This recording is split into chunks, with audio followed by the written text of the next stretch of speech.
সন্ধ্যায় পুরনো photo album বের করেছি। ছেলে পাশে বসে ছবিগুলো দেখছে। একটা ছবিতে আমি শাড়ি পরে হাসছি।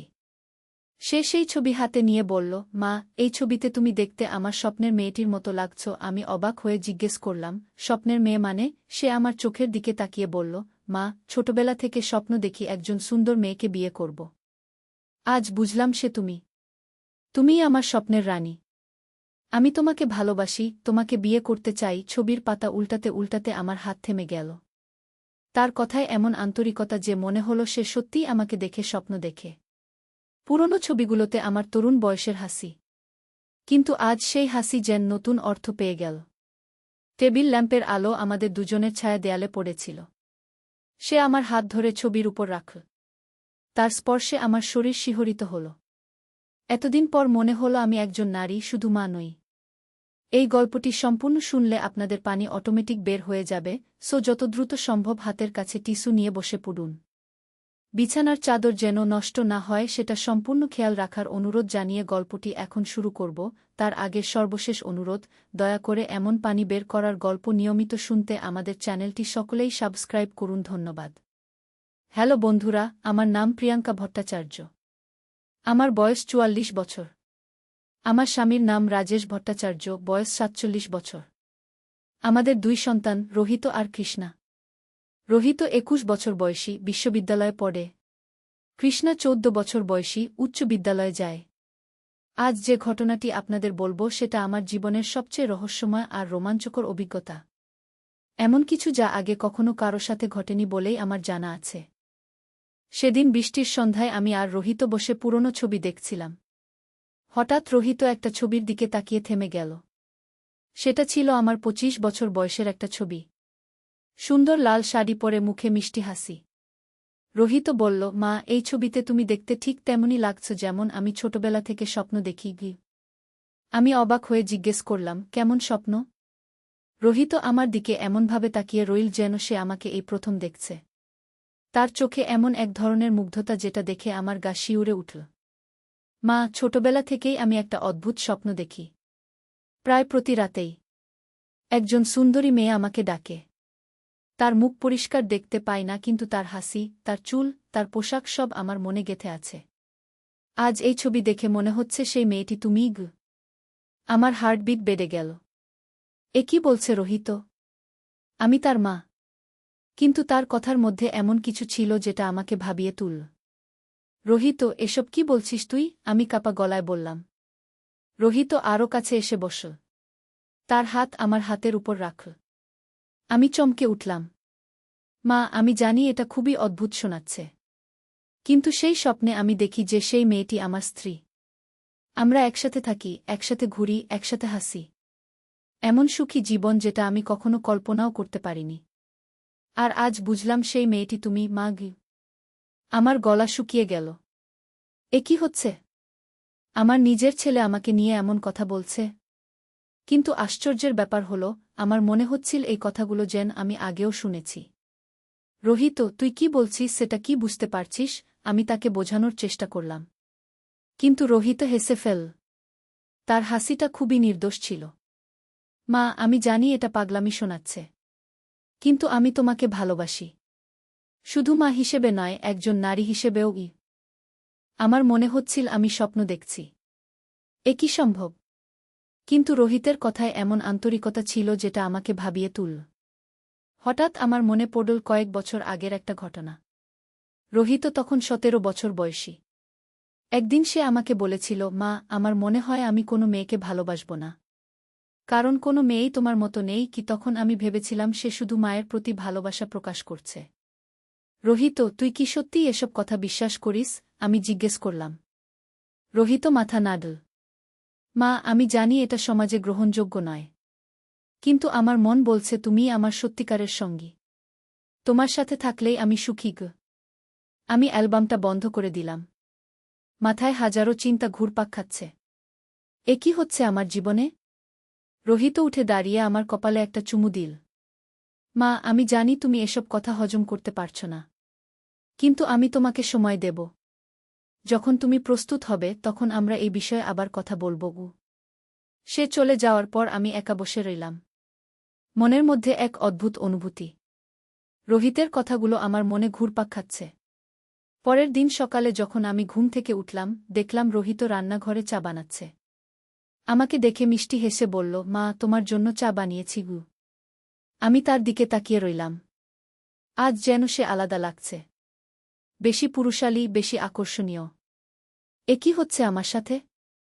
চা খেতে খেতে রোহিত বলল, মা, আজ আমার কলেজে একটা অনুষ্ঠান আছে। তুমি কি আমার সাথে যাবে? আমি অবাক হয়ে বললাম, কেন? অন্যদিন তো তুই কখনো আমাকে তোর কলেজে নিয়ে যেতে চাইস না গে। রোহিত হাসল। আজ চাইছি। আমি চাই আমার বন্ধুরা আমার সুন্দরী মাকে দেখুক গে। আমার গাল লাল হয়ে গেল। কি অদ্ভুত কথা! কিন্তু মনে হচ্ছিল আমি যেন এক নতুন জগতে প্রবেশ করেছি। সন্ধ্যায় কলেজে গেলাম। রোহিত আমাকে সবার সাথে পরিচয় করিয়ে দিল। তার বন্ধুরা বলল, রোহিত, তোর মা তো তোর বোনের মতো দেখতে। রোহিত গর্বিত ভঙ্গিতে বলল, হ্যাঁ, আমার মা সবচেয়ে সুন্দরী গু। অনুষ্ঠানের সময় রোহিত আমার পাশে বসে থাকল। মাঝে মাঝে আমার কানে কানে কিছু বলত। তার নিঃশ্বাস আমার গালে লাগত। আমার শরীর কাঁপছিল। ফেরার পথে রোহিত বলল, মা, আজ আমি খুবই খুশি। তুমি আমার সাথে গেছো। আমি কিছু না বলে শুধু হাসলাম। মনে হচ্ছিল যেন আমি কোনো প্রেমিকার সাথে ডেট করে ফিরছি। রাতে যখন আমি শুয়ে পড়লাম, রোহিত আমার ঘরে এলো।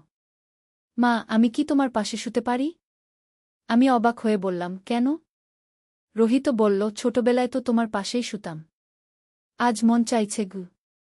আমি কিছু বলতে পারলাম না। রোহিত আমার পাশে শুয়ে পড়ল। তার শরীরের উষ্ণতা আমি অনুভব করতে পারছিলাম। মা, তুমি কি আমার কথা ভাবছ? রোহিত ফিসফিস করে জিজ্ঞেস করল। আমি বললাম, রোহিত, এসব ঠিক নয় গু। রোহিত আমার হাত ধরল। মা, আমি জানি এটা সমাজে গ্রহণযোগ্য নয়। কিন্তু আমাদের মনে যেটা আছে সেটা কি ভুল? আমি তার দিকে তাকালাম। অন্ধকারে তার চোখ জ্বলজ্বল করছে। রোহিত, আমি তোর মা গু। রোহিত বলল, তুমি আমার মা, কিন্তু তুমি একজন নারীও। আমি একজন পুরুষ। আমাদের মধ্যে যে আকর্ষণ, সেটা কি প্রাকৃতিক নয়? আমার মন দোদুল্যমান। একদিকে সমাজের নিয়ম, অন্যদিকে মনের টান। এ কি করব আমি? হঠাৎ রোহিত উঠে বসল। মা, আমি একটা কাজ করি। আমি আমার বন্ধু রাহুলের সাথে কথা বলি। সে একজন মনোবিজ্ঞানী। দেখি সে কি বলে গু। আমি বললাম, না রোহিত, কাউকে বলিস না। মানুষ কি ভাববে? রোহিত হাসল। মা, রাহুল আমার ভালো বন্ধু। সে কিছু মনে করবে না গি। পরের দিন রোহিত রাহুলকে নিয়ে এলো। রাহুল আমাকে দেখে বলল, আন্টি, রোহিত আপনার কথা অনেক বলে। আজ দেখলাম কেন? আমি লজ্জা পেলাম। রোহিত কি বলেছে তাকে? সন্ধ্যায় রাহুল চলে যাওয়ার পর রোহিত আমাকে বলল, মা, রাহুল বলেছে এটা খুবই স্বাভাবিক। অনেক পরিবারেই এমন হয়। শুধু মানুষ লুকিয়ে রাখে গু। আমি অবাক হয়ে বললাম, সত্যি? রোহিত মাথা নাড়ল। হ্যাঁ, রাহুল বলেছে আমাদের যদি একে অপরের প্রতি আকর্ষণ থাকে এবং আমরা দুজনেই সম্মত থাকি, তাহলে এতে কোনো সমস্যা নেই। আমার মন আরও কনফিউজড হয়ে গেল। রাহুল একজন শিক্ষিত ছেলে। সে যদি বলে এতে কোনো সমস্যা নেই, তাহলে হয়তো সত্যিই নেই। সেই রাতে রোহিত আবার আমার ঘরে এলো। এবার সে আরও কাছে এসে শুয়ে পড়ল। তার হাত আমার কোমরে রাখল। মা, আমি কি তোমাকে জড়িয়ে ধরতে পারি? রোহিত জিজ্ঞেস করল। আমার হার্টবিট বেড়ে গেল। কিন্তু কেন জানি আমি মাথা নাড়লাম। রোহিত আমাকে জড়িয়ে ধরল। আমি তার বুকের উষ্ণতা অনুভব করলাম। এমন অনুভূতি অনেক দিন পর। মা, তুমি কেমন আছো? রোহিত ফিসফিস করে বলল। আমি বললাম, ভালো আছি গু। রোহিত আমার কপালে চুমু দিল। মা, আমি তোমাকে ভালোবাসি গু। আমি চোখ বন্ধ করে শুয়ে রইলাম। মনে হচ্ছিল যেন আমি স্বর্গে আছি। এভাবে কয়েকদিন কেটে গেল। রোহিত প্রতিদিন আমার সাথে বেশি সময় কাটানোর চেষ্টা করত। আমাকে ছোট ছোট উপহার দিত। আমার জন্য বিশেষ খাবার বানাত। একদিন রাজেশ অফিস থেকে ফিরে বলল, প্রিয়াঙ্কা, রোহিতকে দেখছি আজকাল খুবই যত্নশীল হয়ে উঠেছে তোমার প্রতি গু। আমি চমকে গেলাম। রাজেশ কি কিছু সন্দেহ করেছে? রাজেশ হেসে বলল, ভালো কথা। ছেলেটা বড় হয়েছে। এখন বুঝতে পারে মা কতটা গুরুত্বপূর্ণ। আমি স্বস্তির নিঃশ্বাস ফেললাম। রাজেশ কিছু সন্দেহ করেনি। কিন্তু পরের দিন একটা বড় সমস্যা হল। কৃষ্ণা আমাকে বলল, মা, রোহিত দাদা কি তোমার সাথে প্রতি রাতে শোয়া? আমি ঘাবড়ে গেলাম।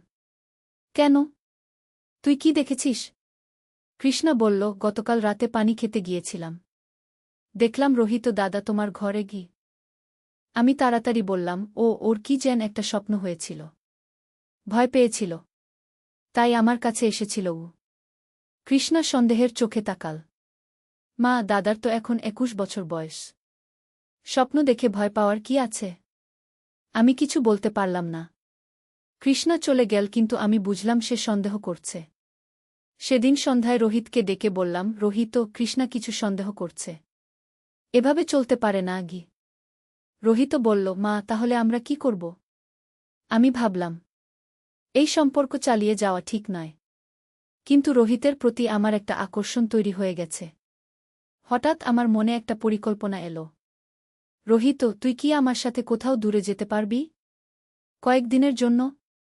রোহিত খুশি হয়ে বলল, অবশ্যই মা। কোথায় যাব? আমি বললাম, আমার মামাতো বোন সুমিত্রা পার্বতীপুরে থাকে। তার কাছে যেতে পারি। বলব তোকে ঘুরাতে নিয়ে যাচ্ছি গি। রোহিত আনন্দে লাফিয়ে উঠল। চমৎকার আইডিয়া মা। পরের দিন আমরা পার্বতীপুরের উদ্দেশ্যে রওনা হলাম। রাজেশ আর কৃষ্ণাকে বলে এলাম যে রোহিতকে একটু ঘুরাতে নিয়ে যাচ্ছি। ট্রেনে বসে রোহিত আমার হাত ধরল। মা, আমি খুবই খুশি। শুধু তুমি আর আমি। আমিও মনে মনে খুশি। কিন্তু একটা অপরাধবোধ কাজ করছিল। পার্বতীপুর পৌঁছে সুমিত্রার বাড়িতে গেলাম। সুমিত্রা আমাদের দেখে খুশি হল। প্রিয়াঙ্কা, এতদিন পর এলি? আর রোহিত কত বড় হয়ে গেছে। আমি বললাম, রোহিতকে একটু ঘুরাতে নিয়ে এসেছি। সুমিত্রা বলল, ভালো করেছিস। ছেলের সাথে মায়ের সম্পর্ক ভালো রাখা খুবই জরুরি। রাতে খাওয়ার পর সুমিত্রা আমাদের একটা রুম দিয়ে বলল, তোরা দুজনে এখানে থাক। আমি বললাম, 2টা আলাদা রুম দরকার। সুমিত্রা হেসে বলল, আরে মা, ছেলে একই রুমে থাকলে কি সমস্যা? আমি তো আমার ছেলের সাথেই থাকি। আমি আর কিছু বলতে পারলাম না। রাতে যখন আমরা শুলাম, রোহিত আমার খুব কাছে এসে শুয়ে পড়ল।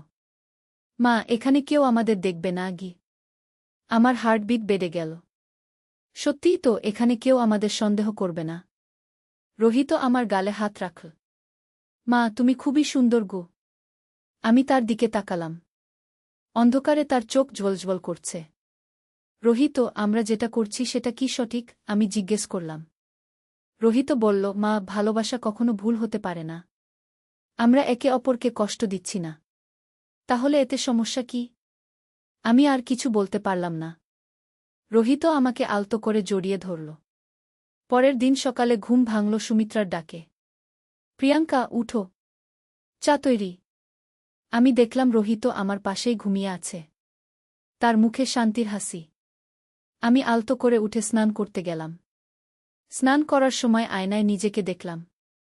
আমি কি করছি? এটা কি ঠিক? কিন্তু মনের একটা অংশ বলছিল যে এতে কোনো সমস্যা নেই। নাশতার সময় সুমিত্রা বলল, রোহিত, তুই তো খুবই ভদ্র ছেলে।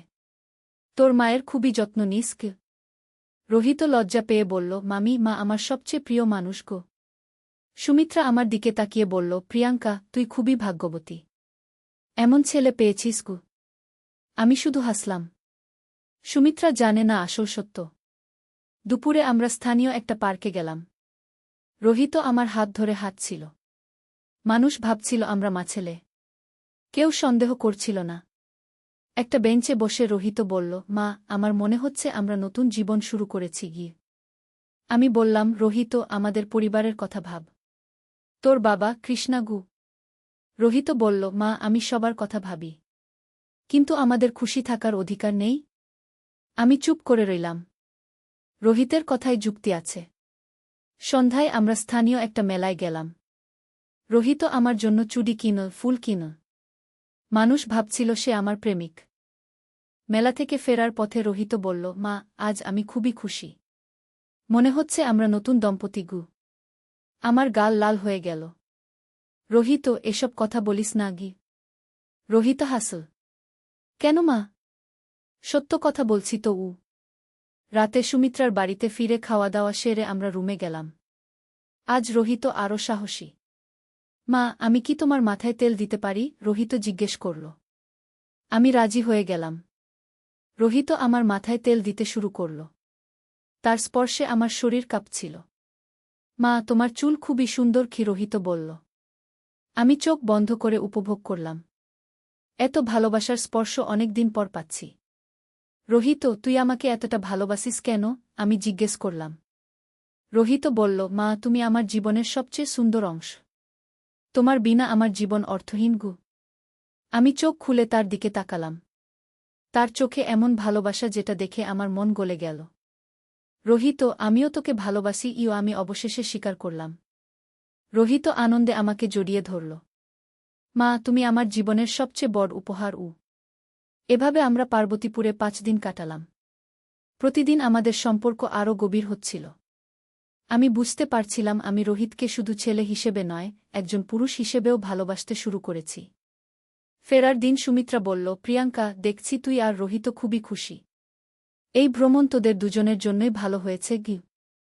আমি হাসলাম। সুমিত্রা জানে না এই ভ্রমণ আমাদের জীবন কতটা বদলে দিয়েছে। ট্রেনে ফেরার সময় রোহিত আমার কানে কানে বলল, মা, আমাদের এই সুন্দর সময়ের কথা আমি কখনো ভুলব না গু। আমিও মনে মনে একমত। এই 5 দিন আমার জীবনের সবচেয়ে সুখের দিন। ঢাকায় ফিরে এসে দেখি রাজেশ আর কৃষ্ণা আমাদের জন্য অপেক্ষা করছে। কৃষ্ণা দৌড়ে এসে আমাকে জড়িয়ে ধরল। মা, তোমার খুব মিস করেছি গু। রাজেশ বলল, কেমন ছিল ভ্রমণ?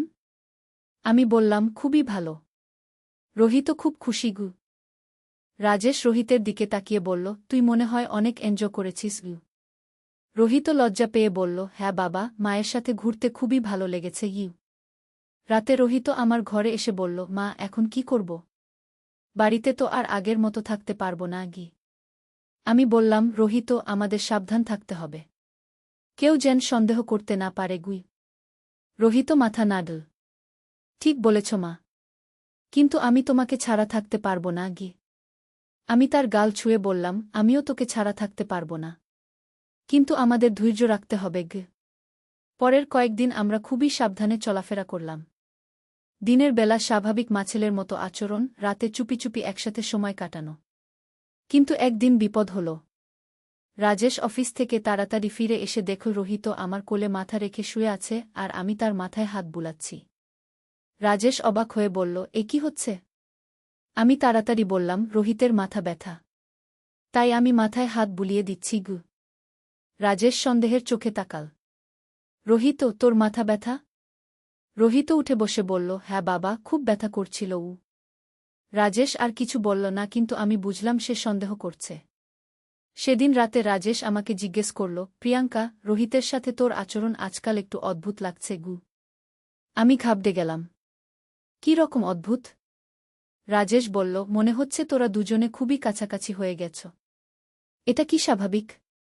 আমি বুকে সাহস করে বললাম, রাজেশ, রোহিত আমার ছেলে। তার যত্ন নেওয়া আমার দায়িত্ব। এতে অস্বাভাবিক কি? রাজেশ একটু ভাবল, তারপর বলল, হ্যাঁ, তুই ঠিকই বলেছিস। আমি হয়তো অকারণে সন্দেহ করছি গু। আমি স্বস্তির নিঃশ্বাস ফেললাম। কিন্তু পরের দিন আরও বড় বিপদ। কৃষ্ণা আমাকে বলল, মা, রোহিত দাদা কি তোমাকে ভালোবাসে? আমি চমকে গেলাম। মানে?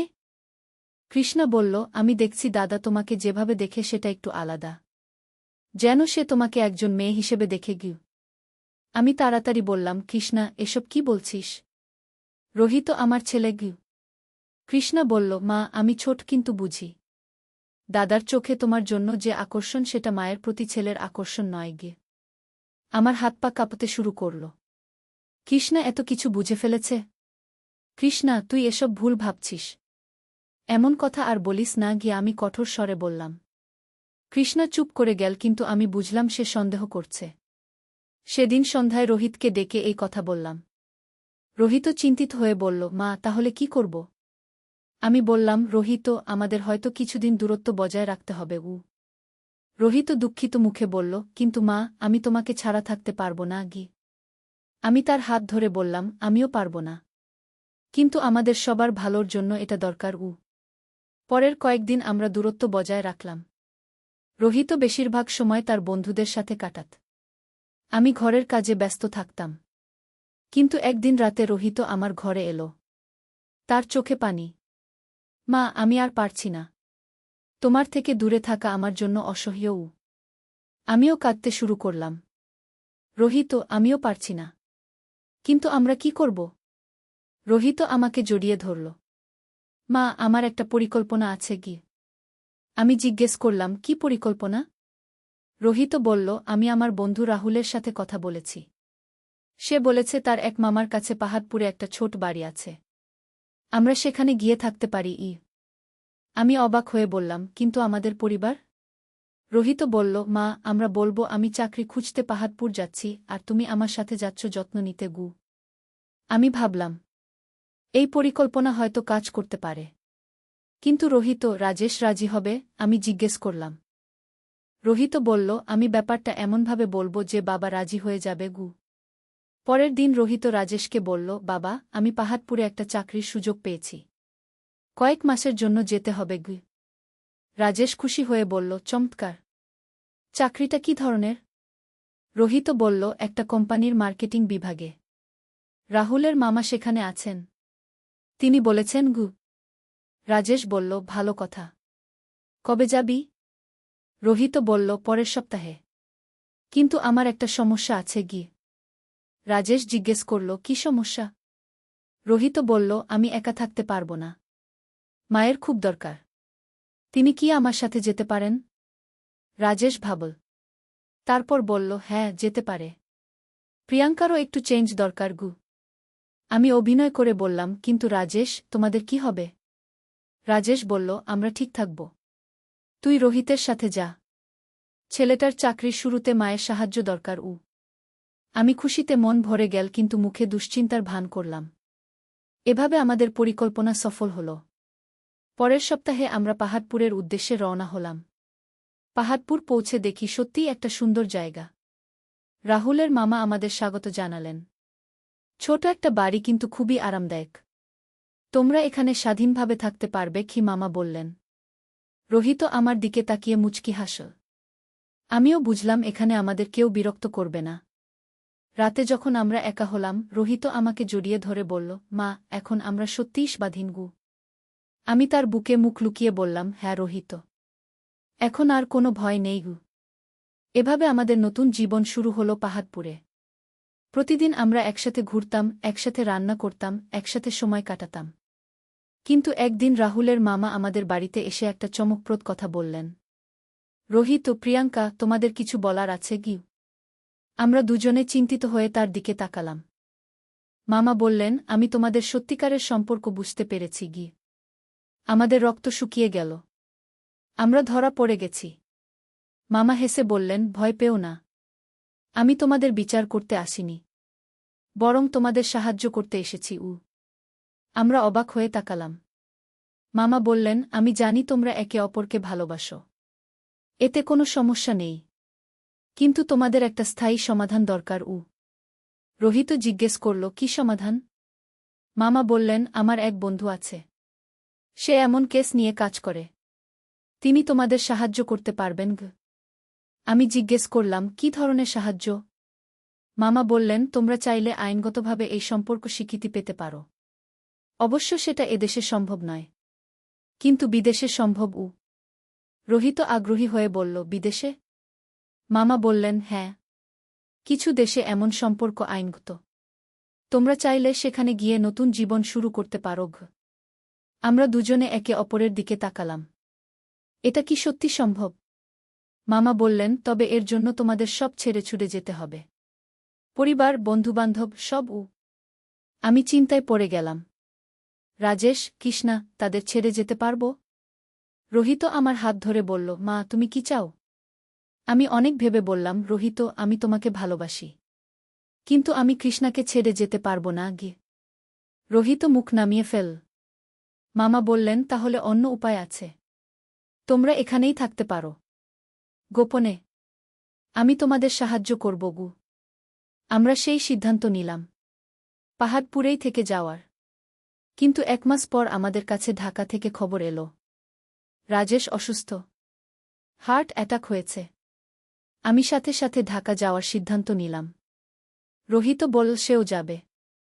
ঢাকা পৌঁছে হাসপাতালে গিয়ে দেখি রাজেশ বিছানায় শুয়ে আছে। কৃষ্ণা কাঁদছে। কৃষ্ণা আমাকে দেখে জড়িয়ে ধরল। মা, তুমি ফিরে এসেছ। বাবার খুব খারাপ অবস্থা গিয়ে। আমি রাজেশের পাশে বসলাম। তার চোখে পানি। প্রিয়াঙ্কা, আমি ভাবছিলাম তোমাকে আর দেখতে পাব না, রাজেশ দুর্বল গলায় বলল। আমার মনে অপরাধবোধ জেগে উঠল। আমি কি করেছি? আমার স্বামী মৃত্যুর সাথে লড়াই করছে আর আমি। রাজেশ, আমি এখন তোমার কাছেই থাকব। আমি তার হাত ধরে বললাম। রাজেশ মুচকি হাসল। জানতাম তুমি ফিরে আসবে গু। ডাক্তার বললেন রাজেশের অবস্থা গুরুতর। তাকে কয়েক মাস বিশ্রাম নিতে হবে। আমি সিদ্ধান্ত নিলাম ঢাকাতেই থেকে যাওয়ার। রোহিত বলল সেও থাকবে। এভাবে আমরা আবার পারিবারিক জীবনে ফিরে এলাম। কিন্তু এখন পরিস্থিতি অন্যরকম। আমি রাজেশের দেখভাল করতাম দিনরাত। রোহিত সাহায্য করত। একদিন রাতে রাজেশ আমাকে ডেকে বলল, প্রিয়াঙ্কা, আমি জানি আমার বেশিদিন নেই গু। আমি বললাম, এসব কি বলছ? তুমি ঠিক হয়ে যাবে গু। রাজেশ বলল, না, আমি জানি। কিন্তু আমার একটা কথা আছে গি। আমি কান পেতে রইলাম। রাজেশ বলল, আমি রোহিত। আজ তোমার জন্য বিশেষ ফুল কিনেছি মা গি। এই বলে ছেলে যখন লাল গোলাপের তোড়া আমার হাতে দিল, তখনই বুঝলাম এর পেছনে আরও বড় কোনো পরিকল্পনা আছে। সকালে বাজার থেকে ফিরছিলাম। হঠাৎ দেখি ছেলে ফুলের দোকানের সামনে দাঁড়িয়ে। আমাকে দেখে হেসে বলল, মা, আমার সাথে এসো। আমি তার কাছে গেলাম। দোকানদার তাকে জিজ্ঞেস করল, স্যার, কি ফুল লাগবে? ছেলে লাল গোলাপের দিকে ইশারা করে বলল, ওগুলো কি? দোকানদার একটা সুন্দর তোড়া বেঁধে দিল।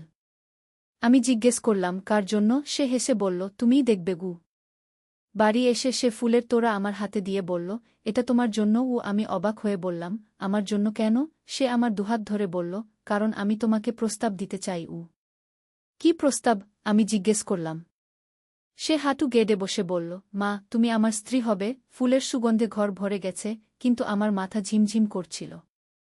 আমি তোমাকে ভালোবাসি, শুধু ছেলের মতো নয়, একজন পুরুষের মতো। তার চোখে প্রেমের আগুন জ্বলছিল। তুমি বলো, তুমি কি আমাকে বিয়ে করবে? গোলাপের কাঁটা আমার হাতে বিঁধছিল, ঠিক যেমন তার কথা আমার হৃদয়ে বিঁধছিল। এই গল্পটি সম্পূর্ণ শুনলে আপনাদের পানি অটোমেটিক বের হয়ে যাবে, যত দ্রুত সম্ভব হাতের কাছে টিস্যু নিয়ে বসে পড়ুন। বিছানার চাদর যেন নষ্ট না হয় সেটা সম্পূর্ণ খেয়াল রাখার অনুরোধ জানিয়ে গল্পটি এখন শুরু করব। তার আগে সর্বশেষ অনুরোধ, দয়া করে এমন পানি বের করার গল্প নিয়মিত শুনতে আমাদের চ্যানেলটি সকলেই সাবস্ক্রাইব করুন। ধন্যবাদ। হ্যালো বন্ধুরা, আমার নাম রত্না দাস। আমার বয়স ৩৩ বছর। আমার স্বামীর নাম কৃষ্ণ দাস, বয়স ৩৬ বছর। আমাদের ২ সন্তান, রাহুল আর সুমি। রাহুল ২১ বছর বয়সী, বিশ্ববিদ্যালয়ে পড়ে। সুমি ১৪ বছর বয়সী, হাই স্কুলে যায়। আজকে যে ঘটনার কথা বলবো সেটা আমার জীবনের সবচেয়ে রহস্যজনক আর রোমাঞ্চকর অভিজ্ঞতা। এমন কিছু যা আমি কখনো ভাবিনি যে আমার সাথে ঘটতে পারে। ঘটনাটা শুরু হয়েছিল গত মাসে। রাহুল তখন কলেজের পরীক্ষা শেষ করে বাড়ি এসেছে। কিন্তু তার আচরণে কিছু একটা পরিবর্তন লক্ষ্য করছিলাম। সে আমার সাথে বেশি সময় কাটাতে চাইত। আমার রান্নাঘরের কাজে সাহায্য করত। এমনকি আমি যখন কাপড় ধুতাম তখনও সে পাশে এসে দাঁড়াত। প্রথম দিকে মনে করেছিলাম হয়তো ছেলেটা আমাকে মিস করেছে কলেজে থাকার সময়। কিন্তু দিন যেতে যেতে বুঝলাম বিশ্বাসটা অন্যরকম। একদিন সন্ধ্যায় কৃষ্ণ অফিস থেকে দেরি করে আসবে বলেছিল। সুমিও তার বান্ধবীর বাড়ি গিয়েছিল। বাড়িতে শুধু আমি আর রাহুল। আমি টিভি দেখছিলাম। হঠাৎ রাহুল এসে আমার পাশে বসল। মা, তোমার সাথে কিছু গুরুত্বপূর্ণ কথা বলার আছে, সে বলল। বলো, কি কথা? আমি টিভির দিকে তাকিয়ে বললাম। না মা, টিভি বন্ধ করো। খুব জরুরি কথা গু।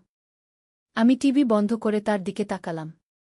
তার মুখে অদ্ভুত একটা ভাব। কিছু বলতে চাচ্ছে কিন্তু পারছে না। কি ব্যাপার রাহুল? এত সিরিয়াস কেন? সে আমার হাত ধরল। মা, আমি তোমাকে ভালোবাসি গু। আমিও তোমাকে ভালোবাসি বাবা গু। না মা, তুমি বুঝতে পারছ না। আমি তোমাকে ভালোবাসি অন্যভাবে গু। আমি তার কথা বুঝতে পারলাম না। কি বলছিস তুই? মা, আমি তোমাকে একজন নারী হিসেবে দেখি। তোমার প্রতি আমার অনুভূতি শুধু ছেলের মতো নয় গে। আমার মাথা ঘুরে গেল। এটা কি শুনছি আমি? আমার নিজের ছেলে আমাকে কি বলছে? রাহুল, তুই কি বলছিস? তুই আমার ছেলে। হ্যাঁ মা, আমি জানি। কিন্তু আমি তোমাকে দেখলেই আমার বুক কাঁপে। তোমার হাসি দেখলে আমার হৃদয় নেচে ওঠে গি। আমি উঠে দাঁড়ালাম। এসব কি বাজে কথা বলছিস? তুই আমার সন্তান। মা, প্লিজ আমার কথা শোনো। আমি জানি এটা ভুল, কিন্তু আমি নিজেকে আর নিয়ন্ত্রণ করতে পারি না গ। সে আমার সামনে হাঁটু গেড়ে বসল। মা, আমি তোমাকে বিয়ে করতে চাই। আমার হাত কাঁপছিল। এই কথাগুলো আমি কোথায় শুনেছি যেন? মনে হচ্ছিল কোনো স্বপ্নের মতো। রাহুল, উঠে দাঁড়া। তুই কি বলছিস সেটা তুই বুঝতে পারছিস? কিন্তু সে উঠল না। বরং আমার পা জড়িয়ে ধরল। মা, আমি সিরিয়াস। আমি তোমাকে ছাড়া থাকতে পারব না গি। আমি তাকে সরিয়ে দিয়ে রান্নাঘরে গেলাম। কিন্তু সে আমার পেছনে এলো। মা, তুমি রেগে গেছ? রাগি নাই, কিন্তু তুই যা বলছিস সেটা ঠিক না গি। কেন ঠিক না? আমরা তো রক্তের সম্পর্কের নই গি। আমি চমকে তার দিকে তাকালাম। মানে? মা, তুমি কি ভুলে গেছ? আমি তো তোমার নিজের ছেলে নই। আমি দত্তক নেওয়া গু। এই কথা শুনে আমার মনে পড়ল। হ্যাঁ, রাহুল দত্তক নেওয়া। কিন্তু আমি তাকে জন্মের পর থেকে বড় করেছি। আমার কাছে সে আমার নিজের সন্তান। তাতে কি হয়েছে? তুই আমার ছেলে গি। না মা, আমি তোমার ছেলে নই। আমি একজন পুরুষ যে তোমাকে ভালোবাসে গি। এমন সময় হঠাৎ কৃষ্ণ বাড়ি ফিরল। আমি আর রাহুল দুজনেই চুপ হয়ে গেলাম। কি ব্যাপার? তোরা এত চুপচাপ কেন? কৃষ্ণ জিজ্ঞেস করল। কিছু না, আমি বললাম। কিন্তু রাহুল বলল, বাবা, আমার তোমার সাথে কথা আছে গি। বলো। আমি মাকে বিয়ে করতে চাই। কৃষ্ণের চোখ বড় হয়ে গেল। কি বললি? আমি মাকে ভালোবাসি। আমি তাকে বিয়ে করতে চাই। কৃষ্ণ প্রথমে হেসে ফেল। তুই কি পাগল হয়ে গেছিস? এসব কি বলছিস?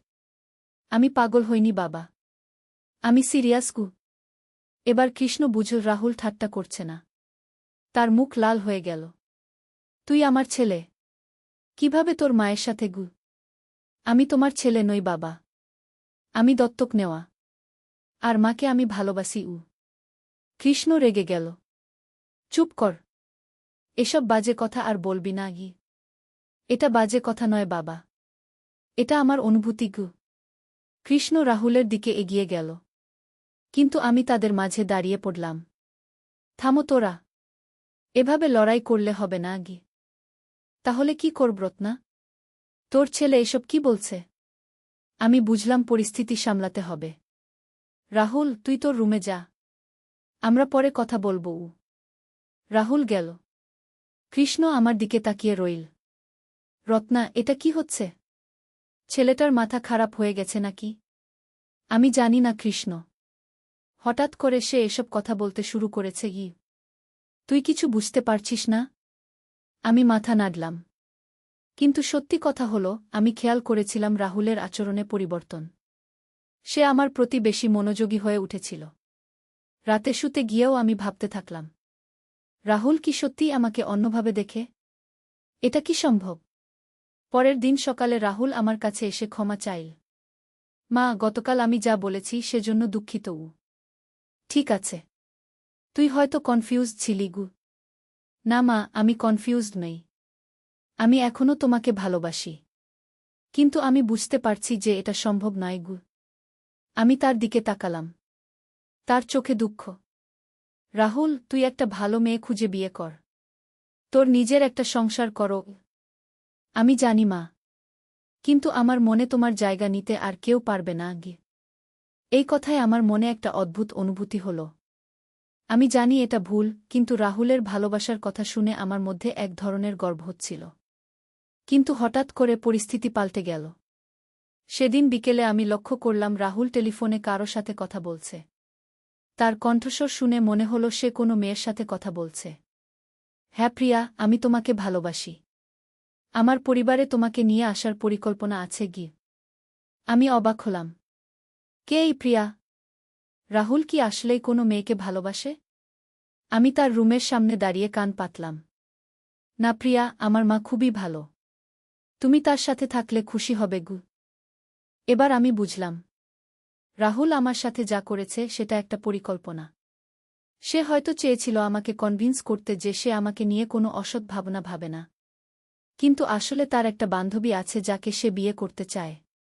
আর সে ভেবেছিল আগে আমার সাথে এমন একটা নাটক করলে পরে যখন সে তার আসল বান্ধবীর কথা বলবে তখন আমি খুশি হয়ে রাজি হয়ে যাব। কি চালাক ছেলে! আমি হাসতে হাসতে রান্নাঘরে গেলাম। সন্ধ্যায় রাহুল আমার কাছে এসে বলল, মা, আমার একটা কথা আছে গিউ। বলো উ। আমার একটা বান্ধবী আছে। তার নাম প্রিয়া গু। আমি তাকে দেখে হাসলাম। সত্যি? হ্যাঁ মা। আমি তাকে বিয়ে করতে চাই উ। তাই? তাহলে তুই গতকাল যা বলেছিলি? রাহুলের মুখ লাল হয়ে গেল। সেটা সেটা আসলে গু। বলো কি আসলে? আসলে আমি ভেবেছিলাম তোমাকে আগে সব দিয়ে রাখলে পরে যখন প্রিয়ার কথা বলবো তখন তুমি খুশি হয়ে রাজি হয়ে যাবে গু। আমি জোরে হেসে ফেললাম। তোর এত বুদ্ধি! তুমি রাগ করনি? রাগ করব কেন? তুই তো একটা ভালো পরিকল্পনা করেছিস কি। রাহুল স্বস্তির নিঃশ্বাস ফেল। তাহলে তুমি প্রিয়াকে দেখতে রাজি? অবশ্যই। কবে আনবি তাকে? আগামীকাল? ঠিক আছে গি। কিন্তু পরের দিন সকালে একটা অদ্ভুত ঘটনা ঘটল। আমি বাজার থেকে ফিরে দেখি একটা মেয়ে আমাদের বাড়ির সামনে দাঁড়িয়ে আছে। সে কাঁদছে। কি হয়েছে মা? আমি তাকে জিজ্ঞেস করলাম।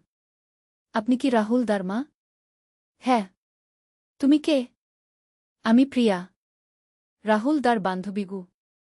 ওহ, তুমি প্রিয়া। এসো বাড়িতে গু। কিন্তু সে এগোল না। আন্টি, আমি আপনাকে একটা কথা বলার জন্য এসেছি উ। কি কথা? রাহুল দা আমার সাথে বিয়ের কথা বলেছিল। কিন্তু গতকাল সে আমাকে ফোন করে বলল যে সে আপনাকে ভালোবাসে। আর আমাদের সম্পর্ক শেষ ক। আমার মাথা ঘুরে গেল। কি বলছো তুমি? রাহুল দা বলেছে যে সে আপনাকে বিয়ে করতে চায়। আর আমি যেন আর তার সাথে যোগাযোগ না করি উ। এবার আমি বুঝলাম রাহুল সত্যিই আমাকে ভালোবাসে। সে প্রিয়ার সাথে সম্পর্ক ছিন্ন করে দিয়েছে।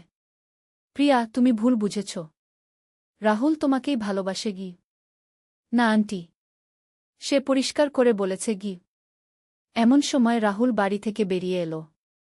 প্রিয়াকে দেখে তার মুখ শক্ত হয়ে গেল। প্রিয়া, তুমি এখানে কেন এসেছ? রাহুল, তুমি কি করেছ? আমি তাকে জিজ্ঞেস করলাম। মা, আমি তোমাকে বলেছি যে আমি তোমাকে ভালোবাসি। প্রিয়ার সাথে আমার কোনো সম্পর্ক নেই গি। প্রিয়া কাঁদতে লাগল। রাহুল, তুমি আমাকে ছেড়ে দিলে কেন?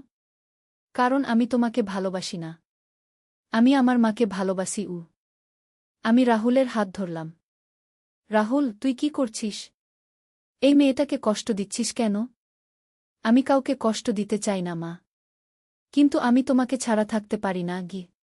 প্রিয়া আমার দিকে তাকিয়ে বলল, আন্টি, আপনি রাহুল দাকে বোঝান। সে আপনার ছেলে গু। আমি তার ছেলে নই, রাহুল চিৎকার করে বলল। আমি দত্তক নেওয়া। আর আমি আমার মাকে একজন নারী হিসেবে ভালোবাসি উ। প্রিয়া আরও জোরে কাঁদতে লাগল। আমি তাকে সামলালাম। প্রিয়া, তুমি বাড়ি যাও। আমি রাহুলের সাথে কথা বলব উ। প্রিয়া চলে যাওয়ার পর আমি রাহুলকে বাড়িতে নিয়ে গেলাম। রাহুল, তুই কি করলি? এত সুন্দর একটা মেয়েকে কষ্ট দিলি? মা, আমি তার সাথে ভুয়া সম্পর্ক রাখতে পারি না। আমি তোমাকেই ভালোবাসি উ। আমি বুঝলাম রাহুল সত্যিই কনফিউজড। সে জানে না যে এটা সঠিক নাকি ভুল। রাহুল, আমি তোর মা। তুই আমাকে অন্যভাবে ভালোবাসতে পারিস না আগে। কেন পারি না? আমি তো তোর রক্তের সন্তান নই গু। তাতে কি? তুই আমার কোল থেকে বড় হয়েছিস গু। রাহুল আমার সামনে হাঁটু গেড়ে বসল। মা, আমাকে একবার সুযোগ দাও। আমি তোমাকে খুশি রাখব। আমি তাকে সরিয়ে দিলাম। উঠো। এসব বন্ধ করো উ। কিন্তু সে আমার পা জড়িয়ে ধরে রইল। মা, আমি তোমাকে ছাড়া বাঁচতে পারব না গি। এমন সময় হঠাৎ দরজায় নখ হলো। আমি দেখলাম কৃষ্ণ দাঁড়িয়ে আছে। তার সাথে একজন ডাক্তার। রত্না, এই ডাক্তার সাহেব রাহুলকে দেখবেন গু। ডাক্তার ভিতরে এসে রাহুলকে দেখলেন। কিছুক্ষণ তার সাথে কথা বললেন। তারপর আমাদের বললেন, রাহুলের মানসিক সমস্যা আছে। এটাকে ওডিপাস কমপ্লেক্স বলে। অনেক দত্তক নেওয়া ছেলেদের এই সমস্যা হয়। কিন্তু চিকিৎসায় এটা ভালো হয়ে যাবে। আমি স্বস্তির নিঃশ্বাস ফেললাম। মানে রাহুল অসুস্থ, সে ইচ্ছে করে এসব করছে না। ডাক্তার রাহুলকে নিয়ে গেলেন। বললেন কয়েক সপ্তাহ ট্রিটমেন্ট লাগবে। কিন্তু আসল ঘটনা শুরু হলো তার 2 দিন পর। আমি একা বাড়িতে ছিলাম। কৃষ্ণ অফিসে, সুমি স্কুলে। হঠাৎ দরজায় নক হলো। দরজা খুলে দেখি একজন অচেনা লোক দাঁড়িয়ে আছে। বয়স প্রায় 50-এর কাছাকাছি। দেখতে ভদ্র। আপনি রত্না দাস? জি। আপনি কে? আমার নাম রাজেশ সেন। আমি একটা গোয়েন্দা সংস্থার কাজ করি। গোয়েন্দা সংস্থা? হ্যাঁ। আপনার ছেলে রাহুলের ব্যাপারে আমি কথা বলতে এসেছি। আমি তাকে ভিতরে নিয়ে এলাম। কি কথা? রাহুল আপনার আসল ছেলে নয়, এটা আপনি জানেন? হ্যাঁ, সে দত্তক নেওয়া। কিন্তু আসল কথা হলো, রাহুল আসলে একজন ক্রিমিনালের ছেলে। আমার গলা শুকিয়ে গেল। মানে? রাহুলের বাবা ছিল একজন বিখ্যাত চোর। নাম ছিল কালো রহিম। পুলিশ তাকে খুঁজছিল অনেক দিন। শেষে একটা ডাকাতির সময় পুলিশের গুলিতে সে মারা যায়। তাহলে রাহুল? রাহুলের মা তখন তাকে একটা এতিমখানায় দিয়ে দেয়। আর আপনারা সেখান থেকে তাকে দত্তক নেন। আমি অবাক হয়ে শুনছিলাম। কিন্তু এখন এসব বলার দরকার কি? দরকার আছে। কারণ রাহুলের বাবার এক শাগরেদ এখনও জীবিত। তার নাম মন্টু। সে রাহুলকে খুঁজে বের করেছে। কেন? কালো রহিমের কাছে অনেক টাকা ছিল। কোটি টাকার গহনা আর সোনা। সেগুলো কোথায় লুকিয়ে রেখেছিল এটা শুধু রাহুল জানে। রাহুল জানে? কিভাবে? কালো রহিম মরার আগে রাহুলকে একটা ম্যাপ দিয়েছিল। সেই ম্যাপ দিয়ে সম্পদের জায়গা খুঁজে পাওয়া যাবে। আমার মাথা ঝিমঝিম করছিল। আপনি কি বলতে চান? আমি বলতে চাই, মন্টু রাহুলকে কিডন্যাপ করার পরিকল্পনা করছে। তাকে দিয়ে জোর করে সেই সম্পদের জায়গা বের করাবে। তাহলে আমাদের কি করতে হবে? আপনাদের আগে সেই সম্পদ খুঁজে বের করতে হবে। না হলে রাহুল বিপদে পড়বে। আমি বুঝতে পারছিলাম না। কিন্তু রাহুল তো হাসপাতালে আছে। হ্যাঁ। কিন্তু মন্টু জানে সে কোথায়। যে কোনো সময় সে তাকে নিয়ে যেতে পারে। আপনি আমাকে কি করতে বলছেন? রাহুলের কাছ থেকে সেই ম্যাপের কথা জেনে নিন। তারপর আমাদের সাথে সেই জায়গায় যান। সম্পদ উদ্ধার করি। আমি ভাবলাম, এটা কি সত্যি? নাকি এই লোক আমাকে ঠকানোর চেষ্টা করছে? আপনার কথা সত্যি হলে পুলিশকে খবর দিতে হবে। না, পুলিশকে দেবেন না। কারণ মন্টুর পুলিশেও লোক আছে। খবর পেলে সে রাহুলকে মেরে ফেলবে। আমি ভয় পেয়ে গেলাম। তাহলে আমি কি করব? আপনি আমাদের সাথে কাজ করুন। আমরা সবকিছু শান্তিপূর্ণভাবে সমাধান করব। সেদিন সন্ধ্যায় কৃষ্ণ বাড়ি এসে আমি তাকে সব বললাম। সেও চিন্তিত হয়ে পড়ল। তাহলে রাহুল সত্যিই বিপদে? মনে হচ্ছে তাই। তাহলে আমাদের কি করা উচিত? ওই রাজেশ বলেছে রাহুলের কাছ থেকে ম্যাপের কথা জানতে। পরের দিন আমরা হাসপাতালে রাহুলের কাছে গেলাম। সে অনেক ভালো ছিল। ডাক্তার বলেছিলেন তার অবস্থার উন্নতি হচ্ছে। রাহুল, তোর একটা কথা জিজ্ঞেস করার আছে। আমি বললাম। কি মা? তোর বাবার কথা কিছু মনে আছে? রাহুলের মুখ গম্ভীর হয়ে গেল। কেন এসব জিজ্ঞেস করছো মা? তুই শুধু বল, কিছু মনে আছে কিনা। হ্যাঁ, কিছুটা মনে আছে। সে তোকে কিছু দিয়েছিল কোনোদিন? রাহুল একটু ভেবে বলল, হ্যাঁ। একটা কাগজ দিয়েছিল। বলেছিল এটা যত্ন করে রাখতে। সেই কাগজ কোথায়? আমার পুরানো বইয়ের মধ্যে লুকিয়ে রেখেছি। আমি আর কৃষ্ণ দুজনেই খুশি হলাম। কোন বই যে? আমার ক্লাস 10-এর বাংলা বইয়ে। বাড়ি ফিরে আমরা রাহুলের রুম তল্লাশি করলাম। তার পুরানো বইগুলোর মধ্যে বাংলা বই খুঁজে পেলাম। বইয়ের পাতার মধ্যে একটা পুরানো কাগজ ভাঁজ করা ছিল। কাগজটা খুলে দেখি, এটা সত্যিই একটা ম্যাপ। কিন্তু বোঝা যাচ্ছে না এটা কোথাকার ম্যাপ। আমি রাজেশের নম্বরে ফোন করলাম। সে এসে ম্যাপ দেখল। হ্যাঁ, এটাই সেই ম্যাপ। এই দিয়েই আমরা সম্পদ খুঁজে পেতে পারব। এটা কোথাকার ম্যাপ? এটা আমাদের শহরের পুরানো এলাকার ম্যাপ। এখানে একটা পরিত্যক্ত বাড়ির নিশানা দেওয়া আছে। সেই বাড়িতেই কালো রহিম তার সম্পদ লুকিয়ে রেখেছে। কবে যাব? আজ রাতেই। কারণ আমি খবর পেয়েছি মন্টু আগামীকাল রাহুলকে হাসপাতাল থেকে নিয়ে যাওয়ার পরিকল্পনা করছে। আমি ভয় পেয়ে গেলাম। তাহলে তাড়াতাড়ি করতে হবে। রাতে আমি, কৃষ্ণ আর রাজেশ সেই পরিত্যক্ত বাড়িতে গেলাম। বাড়িটা ছিল শহরের একেবারে প্রান্তে। অনেক পুরানো, জঙ্গল দিয়ে ঘেরা। ম্যাপ অনুযায়ী আমরা বাড়ির পেছনের একটা কুয়ার কাছে গেলাম। সেখানে মাটি খুঁড়তে শুরু করলাম। প্রায় ৩ ফুট খোঁড়ার পর আমরা একটা লোহার বাক্স পেলাম। রাজেশ সেটা তুল। বাক্স খুলে দেখি এর মধ্যে অনেক সোনার গহনা আর হীরার অলংকার। সত্যিই কোটি টাকার সম্পদ। এবার কি করব? আমি জিজ্ঞেস করলাম। এবার এগুলো পুলিশের কাছে জমা দিতে হবে, রাজেশ বলল। কিন্তু হঠাৎ আমরা শুনলাম কারো পায়ের শব্দ। আমরা ঘুরে তাকিয়ে দেখি কয়েকজন লোক আমাদের দিকে আসছে। তাদের হাতে অস্ত্র। এই যে, এদিকে।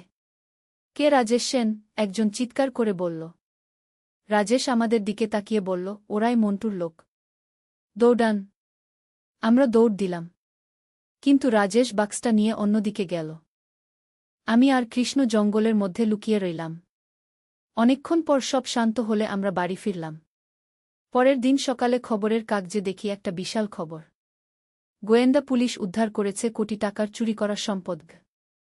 খবরে লেখা আছে যে রাজেশ সেন নামের এক গোয়েন্দা কর্মকর্তা একটা চোর চক্রের সম্পদ উদ্ধার করেছেন। চোর চক্রের নেতা মন্টুকে গ্রেফতার করা হয়েছে। আমি বুঝলাম রাজেশ সত্যিই একজন সৎ গোয়েন্দা অফিসার ছিল। দুপুরে রাজেশ আমাদের বাড়িতে এলো। রত্না ভাবি, আপনাদের ধন্যবাদ। আপনাদের সাহায্য না পেলে আমরা এই চোর চক্রকে ধরতে পারতাম না। রাহুল এখন নিরাপদ? হ্যাঁ, মন্টু গ্রেফতার হয়েছে। এখন আর কোনো ভয় নেই। সেই সম্পদের কি হবে? সেগুলো সরকারের কাছে জমা দেওয়া হবে। তবে আপনাদের সাহায্যের জন্য পুরস্কার পাবেন। কিছুদিন পর আমরা পুলিশ থেকে ৫ লক্ষ টাকা পুরস্কার পেলাম। রাহুলও সুস্থ হয়ে বাড়ি ফিরল। ডাক্তারের চিকিৎসায় তার মানসিক সমস্যা ভালো হয়ে গিয়েছিল। সে আর আমার প্রতি অস্বাভাবিক কোনো আচরণ করত না। একদিন সে আমার কাছে এসে বলল, মা, আমি প্রিয়াকে বিয়ে করতে চাই। সত্যি? কিন্তু তুই তো তার সাথে খারাপ ব্যবহার করেছিলি। আমি তার কাছে ক্ষমা চেয়েছি। সে আমাকে মাফ করে দিয়েছে। আমি খুশি হলাম। তাহলে আমি তার বাবা মায়ের সাথে কথা বলি। প্রিয়ার বাবা মা রাজি হয়ে গেলেন। তারা বুঝেছিলেন রাহুল অসুস্থ ছিল। কয়েক মাস পর রাহুল আর প্রিয়ার বিয়ে হল। খুব সুন্দর একটা বিয়ে। বিয়ের দিন প্রিয়া আমার কাছে এসে বলল, মা, আমি জানি রাহুল দা আপনাকে খুব ভালোবাসে। আমি চাই আপনি সবসময় আমাদের সাথে থাকুন। আমি তাকে জড়িয়ে ধরলাম। তুমি খুব ভালো মেয়ে প্রিয়া। এখন আমাদের সংসারে শান্তি। রাহুল আর প্রিয়া খুব খুশি। সুমিও তার নতুন ভাবির সাথে ভালো মিশেছে। কিন্তু মাঝে মাঝে মনে হয় এই পুরো ঘটনা কি একটা স্বপ্ন ছিল? এত কিছু কিভাবে ঘটল আমাদের জীবনে? রাহুল যখন আমাকে ভালোবাসার কথা বলেছিল তখন আমার মনে কেমন যেন একটা অনুভূতি হয়েছিল। আমি জানি এটা ভুল, কিন্তু মনের গভীরে কিছুটা ভালো লেগেছিল। একদিন রাহুল আমার কাছে এসে বলল, মা, আমি তোমার কাছে ক্ষমা চাই। আমি যখন অসুস্থ ছিলাম তখন তোমাকে অনেক কষ্ট দিয়েছি। তুই ক্ষমা চাস কেন? তুই তো অসুস্থ ছিলি। হ্যাঁ, কিন্তু তবুও। তুমি আমার মা, আমি তোমাকে সম্মান করতে পারিনি। আমি তার মাথায় হাত দিলাম। তুই আমার ছেলে। যা হয়েছে ভুলে যা। মা, আমি তোমাকে সত্যিই ভালোবাসি। মা হিসেবে। আমিও তোমাকে ভালোবাসি বাবাগু। এভাবেই শেষ হলো আমাদের এই অদ্ভুত অভিজ্ঞতা। একটা পারিবারিক সমস্যা থেকে শুরু হয়ে তা হয়ে গেল একটা রোমাঞ্চকর অ্যাডভেঞ্চার। আজকাল যখন এসব ঘটনার কথা মনে পড়ে তখন মনে হয় জীবন সত্যিই অদ্ভুত। কখন কি ঘটে যাবে তা আমরা জানি না। রাহুলের মানসিক সমস্যা, তারপর সেই গোয়েন্দা কাহিনী, চোর চক্রের সাথে সংঘর্ষ, এসব যেন কোনো সিনেমার গল্প। কিন্তু এই সব ঘটনার মধ্য দিয়ে আমাদের পরিবার আরও একতাবদ্ধ হয়েছে। রাহুল এখন একজন দায়িত্বশীল স্বামী। প্রিয়াও আমাদের পরিবারের একজন সদস্য হয়ে মিশে গেছে। মাঝে মাঝে রাজেশও আমাদের বাড়িতে আসে। সে এখন আমাদের পারিবারিক বন্ধু। তার কাছ থেকে অনেক রোমাঞ্চকর গোয়েন্দা কাহিনী শুনি। একদিন সে বলল, রত্না ভাবি, আপনার সাহস দেখে আমি অবাক হয়েছি। সেই রাতে জঙ্গলে গিয়ে আপনি ভয় পাননি গ? ভয় তো পেয়েছিলাম, কিন্তু রাহুলের নিরাপত্তার কথা ভেবে সব ভুলে গিয়েছিলাম গ। এটাই মায়ের ভালোবাসা গু। সত্যি কথা হল, একজন মা তার সন্তানের জন্য যে কোনো বিপদের মুখোমুখি হতে পারে। আমিও সেটাই করেছি। এখন আমাদের সংসারে নতুন আনন্দের সংবাদ। প্রিয়া মা হতে চলেছে। আমি নানি হব। রাহুল খুব খুশি। সে বলে, মা, আমার বাচ্চা হলে তাকে তুমি দেখবে গু? অবশ্যই, আমি সব দেখব। সুমিও খুব উৎসাহিত। সে বলে, আমি খালা হব। এভাবেই আমাদের পরিবার বড় হচ্ছে। নতুন জীবন আসছে। মাঝে মাঝে ভাবি সেই দিনগুলোর কথা যখন রাহুল আমাকে ভুল বুঝেছিল। এখন সব ঠিক হয়ে গেছে। আজ সন্ধ্যায় আমরা সবাই মিলে বসেছিলাম। হঠাৎ রাহুল বলল, মা, তোমাকে একটা কথা বলার আছে কি? আমি ভয় পেলাম। কি কথা? সে হেসে বলল, আমি চাকরি পেয়েছি একটা ভালো কোম্পানিতে গু। আমি খুশি হয়ে তাকে জড়িয়ে ধরলাম। সত্যি? কত বেতন? মাসে 30,000 টাকা গু। কৃষ্ণ বলল, বাহ, এখন তো তুই স্বাবলম্বী গু। প্রিয়া খুশিতে কেঁদে ফেল। এত খুশির খবর। এভাবেই আমাদের পরিবারে একের পর একটি সুখবর আসতে লাগল। কয়েক মাস পর প্রিয়ার একটি ফুটফুটে ছেলে হল। আমি নানি হলাম। কি যে আনন্দ!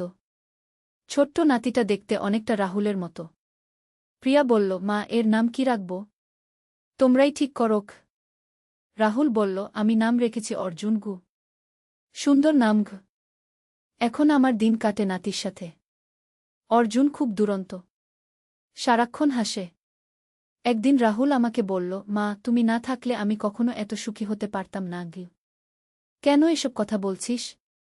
তুমি আমাকে দত্তক নিয়ে বড় করেছ।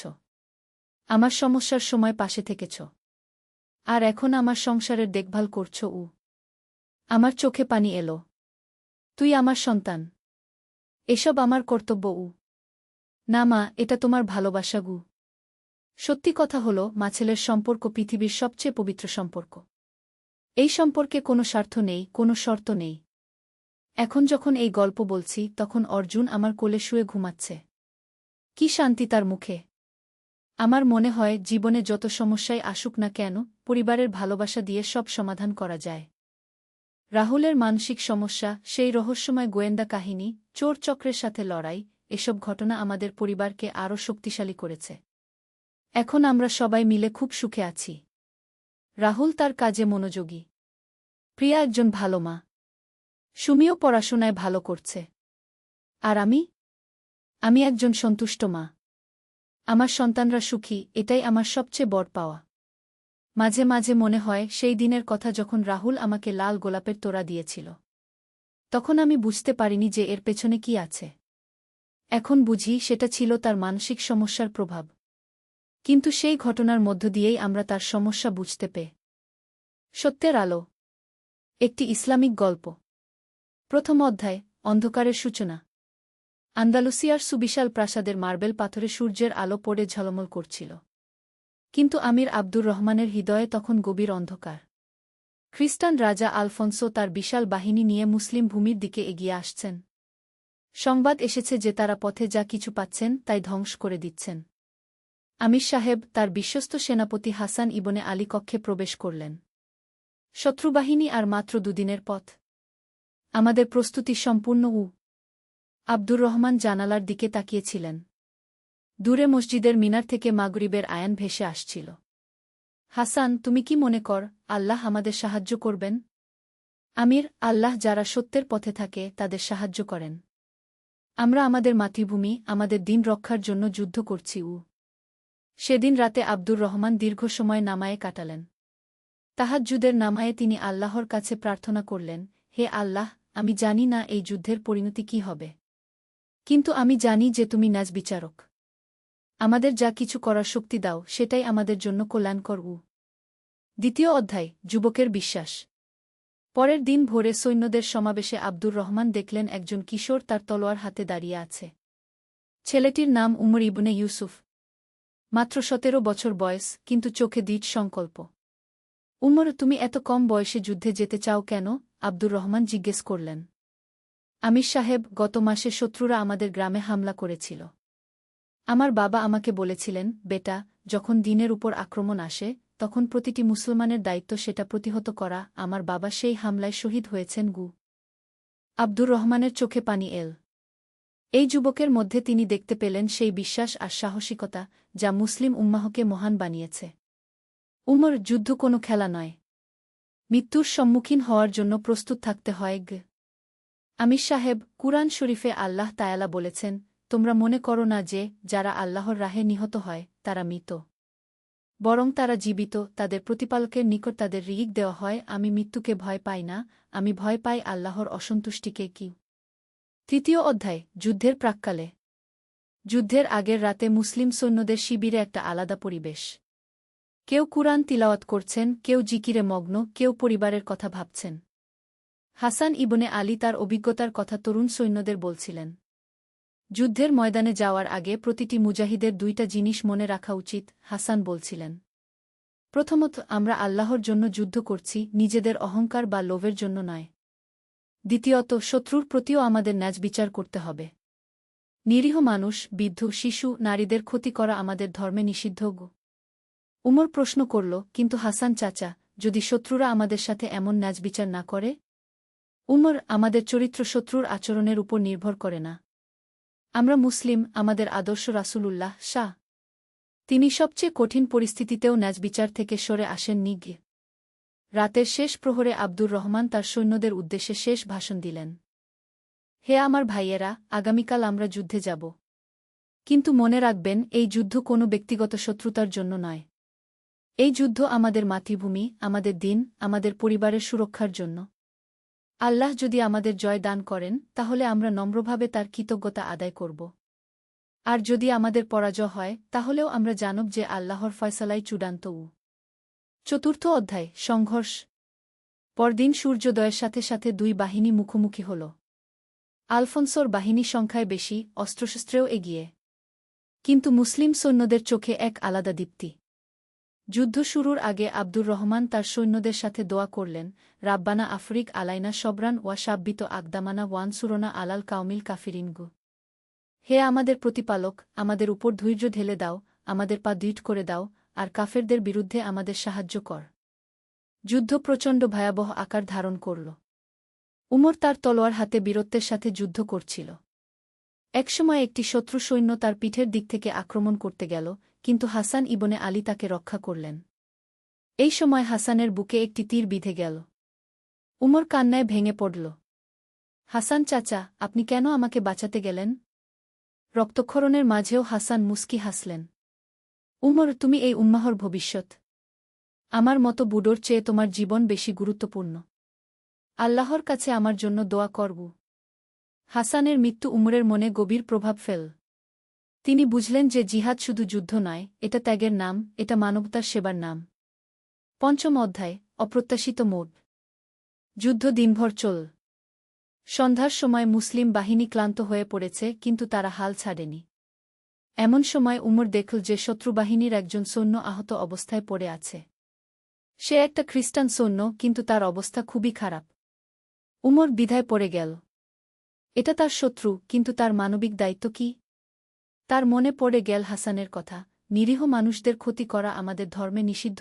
এই আহত সৈন্যটি এখন আর হুমকি নয়, সে একজন সাহায্যপ্রার্থী মানুষ। উমর তার পানির পাত্র থেকে ওই খ্রিস্টান সৈন্যকে পানি খাওয়াল এবং তার ক্ষতের উপর কাপড় বেঁধে দিল। খ্রিস্টান সৈন্যটি অবাক হয়ে জিজ্ঞেস করল, তুমি আমার শত্রু, তাহলে আমাকে সাহায্য করছ কেন? কারণ আমার ধর্ম আমাকে শেখায় যে মানবিকতা সবার উপরে, উমর উত্তর দিল। এই ঘটনা সেই খ্রিস্টান সৈন্যের মনে গভীর প্রভাব ফেল। তার নাম ছিল পেড্রো। তিনি কখনো ভাবেননি যে তার শত্রুরা এত উদার মানসিকতার হতে পারে। ষষ্ঠ অধ্যায়, সন্ধির প্রস্তাব। যুদ্ধ 3 দিন চলার পর উভয় পক্ষেরই অবস্থা খারাপ। রাজা আলফোনসো বুঝতে পারলেন যে মুসলমানরা এত সহজে হার মানবে না। আর আব্দুর রহমানও দেখলেন যে তার সৈন্য সংখ্যা কমে আসছে। এমন সময় একটা অপ্রত্যাশিত ঘটনা ঘটল। যে পেড্রো উমরের কাছ থেকে সাহায্য পেয়েছিল, সে রাজা আলফোনসোর কাছে গিয়ে বল, আপনার ম্যাজেস্টি, এই মুসলমানরা যেমনটা আমাদের বলা হয়েছে তারা তেমন নয়। তারা অসভ্য বা নিষ্ঠুর নয়। একজন মুসলিম যুবক আমার জীবন বাঁচিয়েছে, অথচ সে আমার শত্রু ছিল। আলফোন্সো চিন্তায় পড়ে গেলেন। তিনি যুদ্ধ চালিয়ে যেতে পারেন, কিন্তু এর ফলাফল অনিশ্চিত। উভয় পক্ষেই অনেক রক্তপাত হয়েছে। পরদিন আলফোন্সো সন্ধির প্রস্তাব পাঠালেন। আব্দুর রহমান তার পরামর্শদাতাদের সাথে বিষয়টা নিয়ে আলোচনা করলেন। আমির সাহেব, আমাদের অবস্থা খুব একটা ভালো নয়, এক সেনাপতি বলল। সন্ধি আমাদের জন্য মঙ্গলজনক হতে পারে কি? কিন্তু সন্ধির শর্ত কি? অন্য একজন প্রশ্ন করল। আব্দুর রহমান গভীরভাবে চিন্তা করলেন। তিনি জানতেন যে ইসলাম শান্তি চায়, যুদ্ধ নয়। কুরআনেই বলা আছে, যদি তারা শান্তির দিকে ঝুঁকে পড়ে, তাহলে তুমিও সেদিকে ঝুঁকে পড়ো। সপ্তম অধ্যায়, শান্তির আলো। সন্ধির আলোচনা হল। আলফোন্সো প্রস্তাব করলেন যে তিনি মুসলিম ভূমিতে আক্রমণ বন্ধ করবেন, বিনিময়ে আব্দুর রহমান কিছু ভূমি ছেড়ে দেবেন। কিন্তু আব্দুর রহমান একটা শর্ত রাখলেন। রাজা আলফোন্সো, আমি আপনার প্রস্তাবে রাজি। তবে একটা শর্ত আছে। যেসব মুসলিম ওই অঞ্চলে থাকবে তাদের ধর্ম পালনের স্বাধীনতা থাকতে হবে। তাদের মসজিদ, তাদের স্কুল, তাদের সম্পত্তি সব নিরাপদ থাকতে হবে। আলফোন্সো রাজি হয়ে গেলেন। তিনি বুঝতে পেরেছিলেন যে মুসলমানরা শুধু যোদ্ধা নয়, তারা সভ্যতার বাহকও। সন্ধি স্বাক্ষরের দিন উমর আব্দুর রহমানকে জিজ্ঞেস করল, আমির সাহেব, আমরা কি হেরে গেলাম? আব্দুর রহমান মুস্কি হেসে বললেন, উমর, জয়পরাজয় শুধু যুদ্ধক্ষেত্রে মাপা হয় না। আমরা আমাদের সম্মান রক্ষা করেছি। আমরা প্রমাণ করেছি যে মুসলমানরা কাপুরুষ নয়। আর সবচেয়ে বড় কথা, আমরা শান্তি এনেছি। আর শান্তি সবসময় যুদ্ধের চেয়ে শ্রেয়। অষ্টম অধ্যায়, বিজয়ের প্রকৃত অর্থ। সন্ধির পর উমর এক অদ্ভুত শান্তি অনুভব করল। যুদ্ধের সময় সে শুধু শত্রুকে পরাজিত করার কথা ভেবেছিল। কিন্তু এখন সে বুঝতে পারছিল যে ইসলামের প্রকৃত জয় অন্য কিছুতে। কয়েকদিন পর উমর দেখল যে পেড্রো তাকে খুঁজতে এসেছে। পেড্রো তার হাতে একটা বই নিয়ে এসেছিল। উমর, আমি তোমার ধর্ম সম্পর্কে জানতে চাই, পেড্রো বলল। তুমি আমাকে যেভাবে সাহায্য করেছ সেটা আমার মনে গভীর প্রভাব ফেলেছে। আমি বুঝতে চাই কোন ধর্ম মানুষকে এত উদার বানায়। উমর পেড্রোকে ইসলাম সম্পর্কে বলতে শুরু করল। সে বল আল্লাহর একত্ব, রাসূলের জীবনী, ইসলামের মানবিক মূল্যবোধ, সামাজিক ন্যায়বিচারের কথা। কিন্তু তোমরা তো আমাদের সাথে যুদ্ধ করেছ, পেড্রো প্রশ্ন করল। পেড্রো ভাই, আমরা যুদ্ধ করেছি আমাদের আত্মরক্ষার জন্য। আমাদের ধর্মে বলা আছে যে অন্যায়ের প্রতিবাদ করা প্রতিটি মুসলমানের দায়িত্ব। কিন্তু আমরা কখনো আগ্রাসী যুদ্ধ চাই না। আমরা চাই শান্তি, আমরা চাই সহাবস্থান। পেড্রো উমরের কথা মনোযোগ দিয়ে শুনল।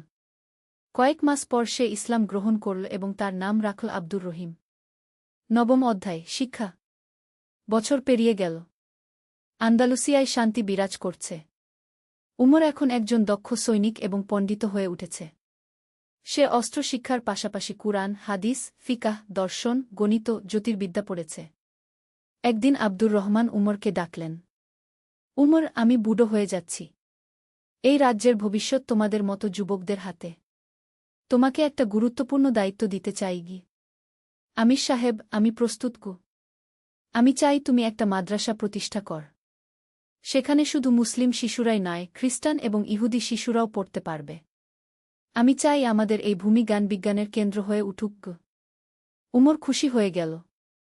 এই তো সেই আসল জিহাদ, জ্ঞানের জিহাদ, মানবতার জিহাদ। মাদ্রাসা প্রতিষ্ঠার পর উমর দেখল যে বিভিন্ন ধর্মের শিশুরা একসাথে বসে পড়াশোনা করছে। মুসলিম শিশুরা কুরআন হাদিস পড়ছে, খ্রিস্টান শিশুরা বাইবেল পড়ছে, আর সবাই মিলে গণিত, জ্যোতির্বিদ্যা, চিকিৎসাশাস্ত্র, দর্শন পড়ছে। দশম অধ্যায়, প্রকৃত বিজয়। কয়েক বছর পর উমর একদিন দেখল যে আব্দুর রহিম, পূর্বনাম পেড্রো, একটা বই লিখছে। বইটার নাম ইসলামে মানবিক মূল্যবোধ। আব্দুর রহিম ভাই, এই বই লিখছেন কেন? উমর জিজ্ঞেস করল। উমর, আমি চাই ইউরোপের মানুষরা ইসলামের সত্যিকারের রূপ দেখুক। অনেকেই মনে করে মুসলমানরা শুধু তলোয়ার দিয়ে ধর্ম প্রচার করে।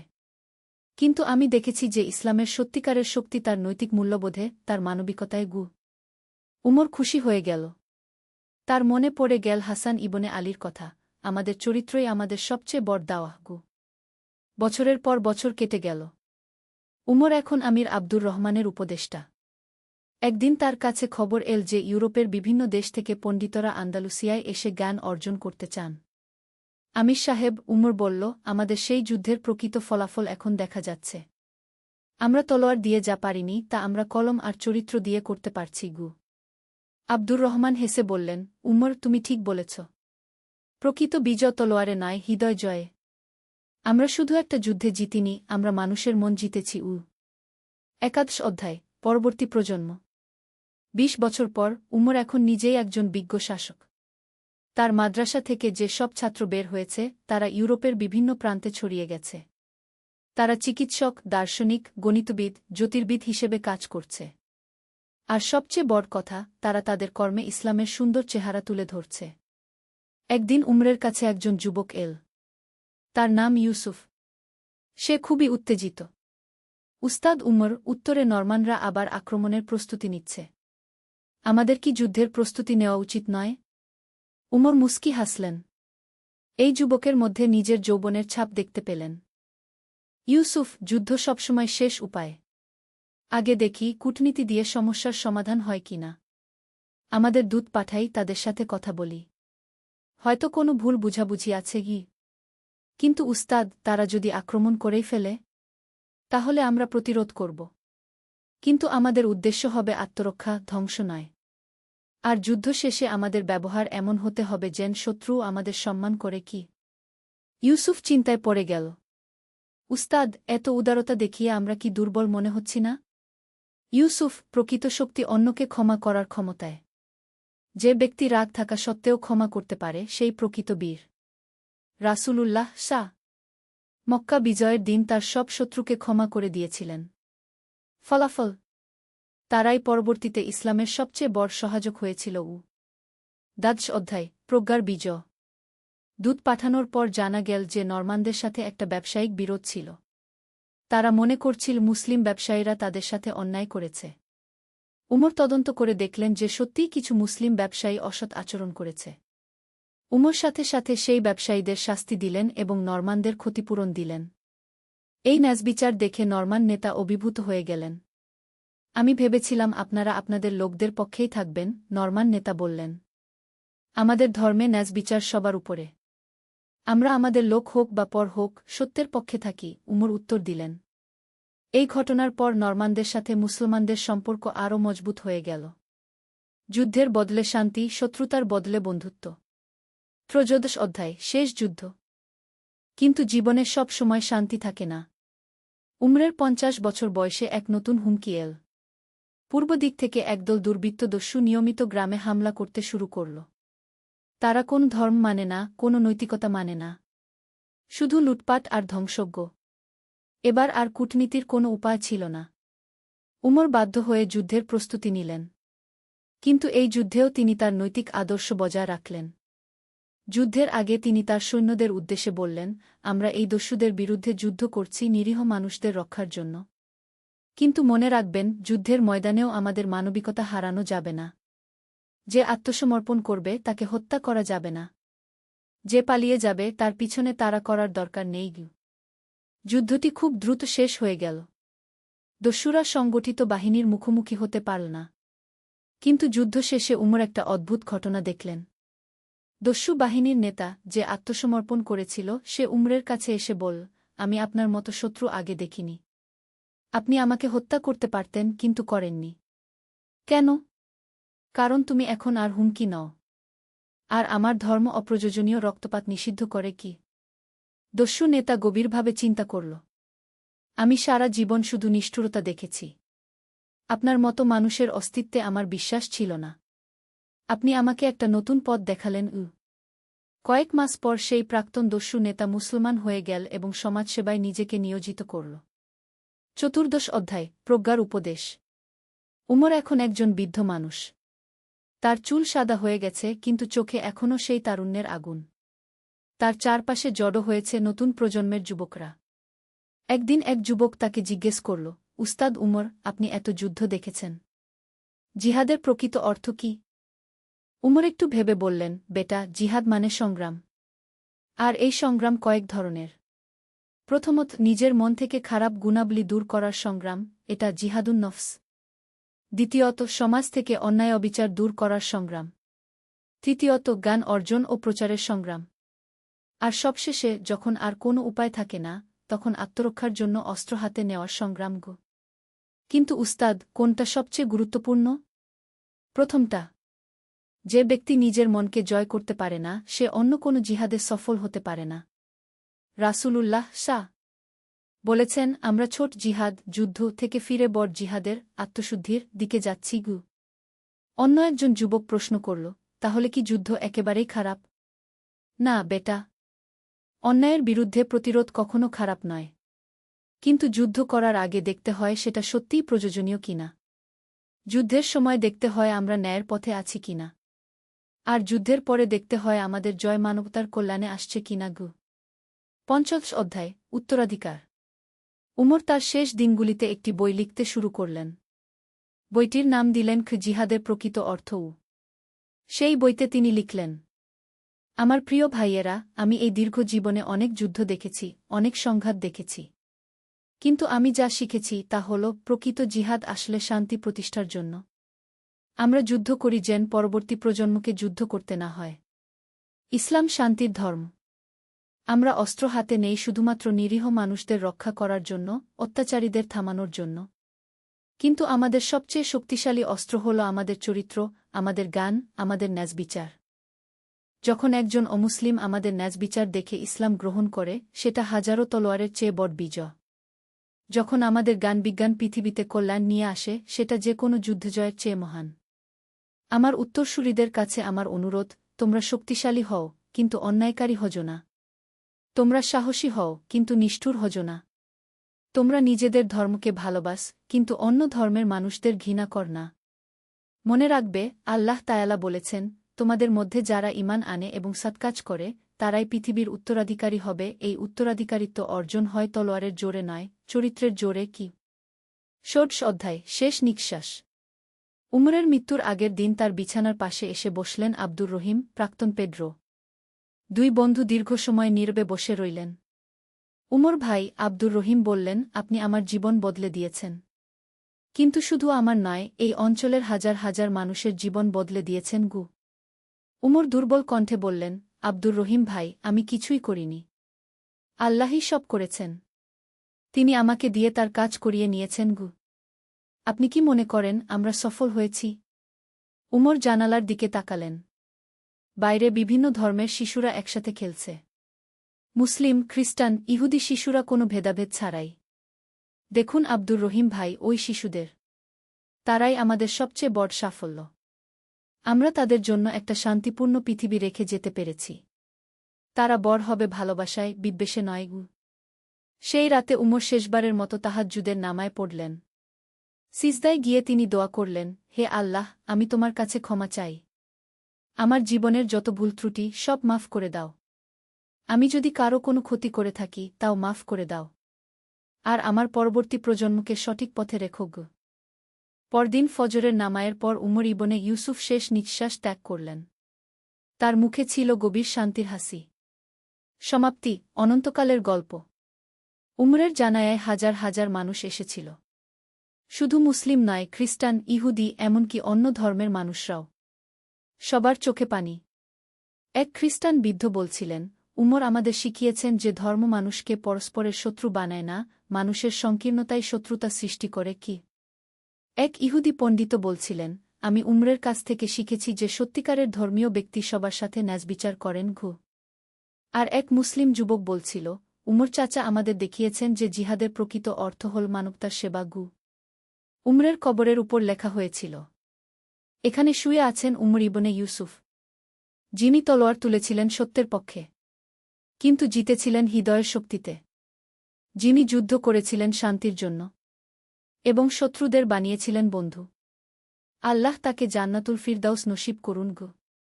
উপসংহার, শিক্ষা ও প্রেরণা। এই গল্পের মধ্য দিয়ে আমরা শিখতে পারি। ১. জিহাদের প্রকৃত অর্থ। জিহাদ মানে শুধু যুদ্ধ নয়, বরং সত্য ও ন্যায়ের পক্ষে সংগ্রাম। ২. চরিত্রের শক্তি। অস্ত্রের চেয়ে চরিত্রের শক্তি বেশি প্রভাবশালী। ৩. মানবিকতা। যুদ্ধের মধ্যেও মানবিকতা বজায় রাখা সম্ভব এবং প্রয়োজনীয়। ৪. ক্ষমার মাহাত্ম্য। ক্ষমা করার মধ্যেই প্রকৃত শক্তি নিহিত। ৫. শান্তির মূল্য। যুদ্ধ করি শান্তি প্রতিষ্ঠার জন্য, ধ্বংসের জন্য নয়। 6 সহাবস্থান, বিভিন্ন ধর্মের মানুষ একসাথে শান্তিতে বসবাস করতে পারে। 7 গানের গুরুত্ব, শিক্ষা ও জ্ঞানী মানুষের প্রকৃত মুক্তি। উমরের গল্প আজও প্রাসঙ্গিক। আজকের যুগেও আমাদের সবচেয়ে বড় জিহাদ হল অজ্ঞতা, কুসংস্কার, অন্যায় এবং বিদ্বেষের বিরুদ্ধে সংগ্রাম। আমরা যদি উমরের মতো চরিত্র ও প্রজ্ঞা অর্জন করতে পারি, তাহলে আমরাও আমাদের সমাজে শান্তি ও কল্যাণ নিয়ে আসতে পারব। আল্লাহ আমাদের সবাইকে সঠিক পথে চলার তৌফিক দান করুন। আমিন। গল্পের সমাপ্তি। আল্লাহর রহমত। একটি ইসলামিক গল্প। প্রথম অধ্যায়, হারিয়ে যাওয়া পথ। অনেক বছর আগের কথা। দামেস্কের কাছে একটি ছোট্ট গ্রামে ইব্রাহিম নামে এক যুবক বাস করত। সে ছিল একজন দক্ষ কামার। তার হাতের কাজে ছিল এক অদ্ভুত জাদু, যে কোনো ভাঙা জিনিস সে ঠিক করে দিতে পারত। কিন্তু ইব্রাহিমের মনের গভীরে একটা শূন্যতা ছিল যা কোনো কিছুতেই পূরণ হতো না। ইব্রাহিমের বাবা-মা ছোটবেলায় মারা গিয়েছিল। সে একাই বড় হয়েছে। গ্রামের মসজিদে নামাজ পড়ত ঠিকই, কিন্তু তার হৃদয়ে আল্লাহর প্রতি সেই গভীর ভালোবাসা তখনও জন্ম নেয়নি। সে শুধু অভ্যাসবশত ধর্মীয় কাজকর্ম করত। একদিন সকালে ইব্রাহিমের কামারশালায় এক রহস্যময় বৃদ্ধ লোক এল। তার চোখে ছিল এক অদ্ভুত জ্যোতি, যেন সে অনেক কিছু দেখেছে, অনেক কিছু জানে। বৃদ্ধ লোকটি একটি পুরানো তরবারি এনেছিল যার ফলা সম্পূর্ণ ভেঙে গিয়েছিল। বেটা, এই তরবারিটা ঠিক করতে পারবে? বৃদ্ধ লোক জিজ্ঞেস করল। ইব্রাহিম তরবারিটা হাতে নিয়ে দেখল। এটা একটা সাধারণ তরবারি নয়। এর হাতলে আরবি ক্যালিগ্রাফিতে কিছু লেখা ছিল যা সে পড়তে পারছিল না। এটা খুবই পুরানো মনে হচ্ছে, ইব্রাহিম বলল। হ্যাঁ, আমি ঠিক করতে পারব। তবে সময় লাগবে গু। বৃদ্ধ লোক হাসল। সময়ের কোনো তাড়া নেই বেটা। তবে মনে রেখো, এই তরবারি শুধু একটি অস্ত্র নয়। এর সাথে জড়িয়ে আছে এক মহান ইতিহাস। কি ইতিহাস? ইব্রাহিম কৌতূহলী হয়ে জিজ্ঞেস করল। তা জানতে হলে তোমাকে একটি যাত্রায় যেতে হবে, বৃদ্ধ লোক বলল।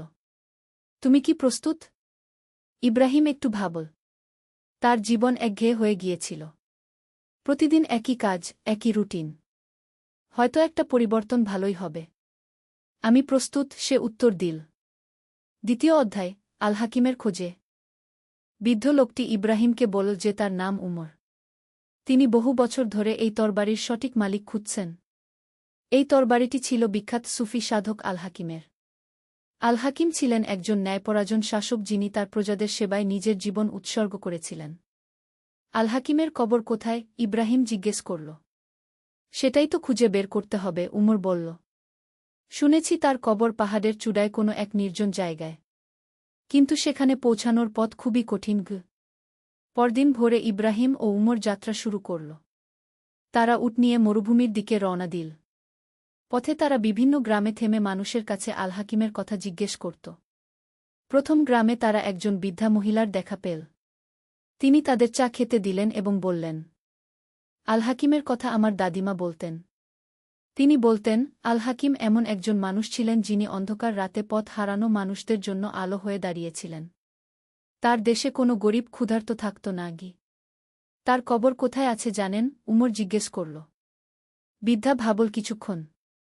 শুনেছি উত্তরের পাহাড়ে কোথাও। তবে সেখানে যাওয়ার পথে অনেক বিপদ আছে। তৃতীয় অধ্যায়, পরীক্ষার সময়। দুদিন যাত্রার পর ইব্রাহিম ও উমর একটি পাহাড়ি এলাকায় পৌঁছাল। পথ ছিল অত্যন্ত দুর্গম। তারা যখন একটি সংকীর্ণ গিরিপথ দিয়ে যাচ্ছিল, তখন হঠাৎ আকাশে কালো মেঘ জমল এবং প্রচণ্ড ঝড় শুরু হল। বৃষ্টিতে ভিজতে ভিজতে তারা একটি গুহার আশ্রয় নিল। গুহার ভেতরে ইতিমধ্যে একজন অপরিচিত লোক বসেছিল। সে দেখতে খুবই দুর্বল এবং অসুস্থ। আসসালামু আলাইকুম, ইব্রাহিম অপরিচিত লোকটিকে সালাম দিল। ওয়া আলাইকুমুসসালাম, লোকটি দুর্বল স্বরে উত্তর দিল। আমার নাম ইউসুফ। আমি 3 দিন ধরে এই গুহায় আছি। খাবার শেষ হয়ে গেছে। ইব্রাহিম তার ব্যাগ থেকে যে সামান্য খাবার ছিল তা বের করল। উমর তাকে থামাতে গেল। আমাদের নিজেদেরই যথেষ্ট খাবার নেই, উমর ফিসফিস করে বলল। আমাদের এখনো অনেক পথ যেতে হবে। কিন্তু ইব্রাহিম তার কথা শুনল না। সে ইউসুফকে তার সব খাবার দিয়ে দিল। এটা নিন। আল্লাহ আমাদের জন্য ব্যবস্থা করবেন, ইব্রাহিম বলল। ইউসুফ কৃতজ্ঞচিত্তে খাবার নিল। আল্লাহ তোমার মঙ্গল করুন ভাই। তুমি আমার জীবন বাঁচালে। ঝড় থামার পর ইউসুফ তাদের বিদায় জানাল। যাওয়ার আগে সে ইব্রাহিমকে একটি ছোট কাগজ দিল। এটা একটি মানচিত্র। এটা তোমার কাজে লাগতে পারে, সে বলল। চতুর্থ অধ্যায়, সত্যিকারের সম্পদ। কাগজটি খুলে দেখে ইব্রাহিম অবাক হয়ে গেল। এটা আল হাকিমের কবরের স্থান নির্দেশ করে একটি মানচিত্র। এটা কিভাবে সম্ভব? উমর বিস্মিত হয়ে বলল। আল্লাহর ইচ্ছা, ইব্রাহিম সরল বিশ্বাসে উত্তর দিল। মানচিত্র অনুসরণ করে তারা আরও 2 দিন পথ চলার পর একটি উঁচু পাহাড়ের চূড়ায় পৌঁছাল। সেখানে একটি সাদামাটা কবর ছিল। কবরের মাথায় একটি পাথরে আরবিতে লেখা ছিল, এখানে শায়িত আছেন আল হাকিম ইবনে আবদুল্লাহ, যিনি আল্লাহর পথে জীবন অতিবাহিত করেছেন এবং মানুষের সেবায় নিজেকে উৎসর্গ করেছেন। উমর কবরের কাছে গিয়ে দোয়া পড়তে শুরু করল।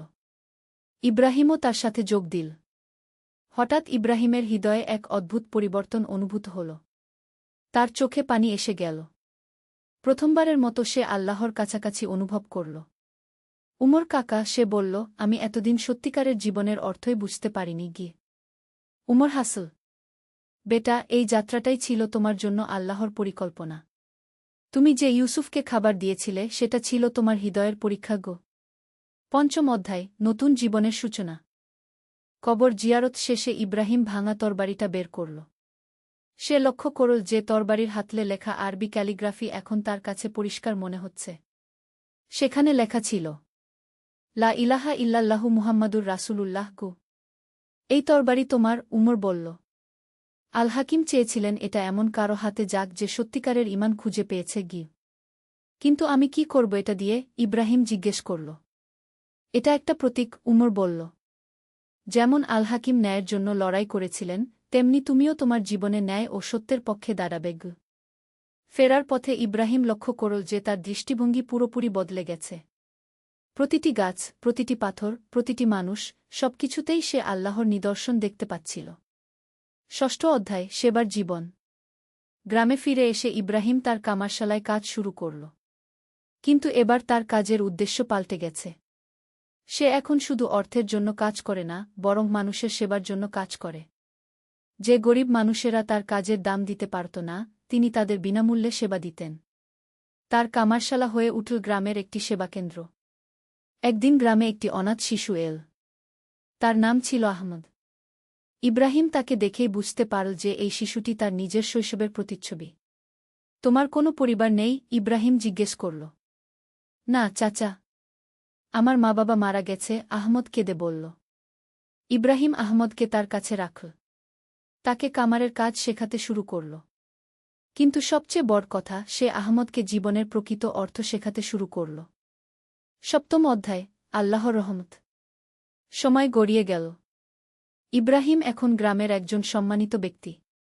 তার কামারশালার পাশেই সে একটি ছোট মক্তব স্থাপন করল যেখানে গ্রামের শিশুরা কুরআন শিক্ষা নেয়। আহমদ এখন একজন দক্ষ কামার হয়েছে। তার হৃদয়েও ইব্রাহিমের মতোই আল্লাহর প্রতি গভীর ভালোবাসা জন্মেছে। একদিন উমর আবার এল ইব্রাহিমের কাছে। তিনি অনেক বিদ্ধ হয়ে গেছেন। বেটা, দেখছি তুমি সত্যিকারের আল হাকিম হয়ে উঠেছ, উমর বলল। না উমর কাকা, আমি শুধু আল্লাহর একজন বান্দা যে তার রহমত পেয়েছে, ইব্রাহিম বিনীতভাবে উত্তর দিল। এটাই তো আল হাকিমের মূল শিক্ষা ছিল, উমর হেসে বলল।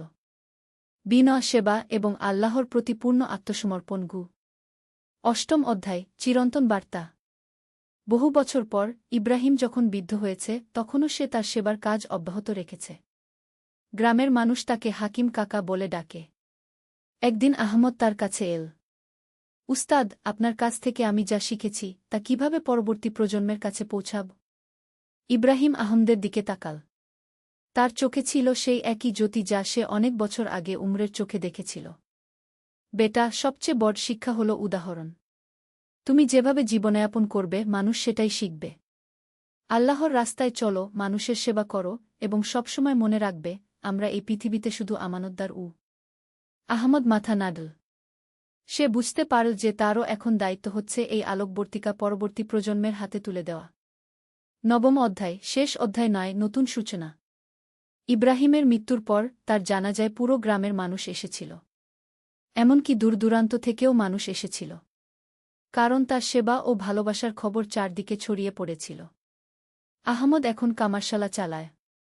তার পাশেও রয়েছে কয়েকজন অনাথ শিশু যাদের সে পালন করে। মক্তবটিও চলছে।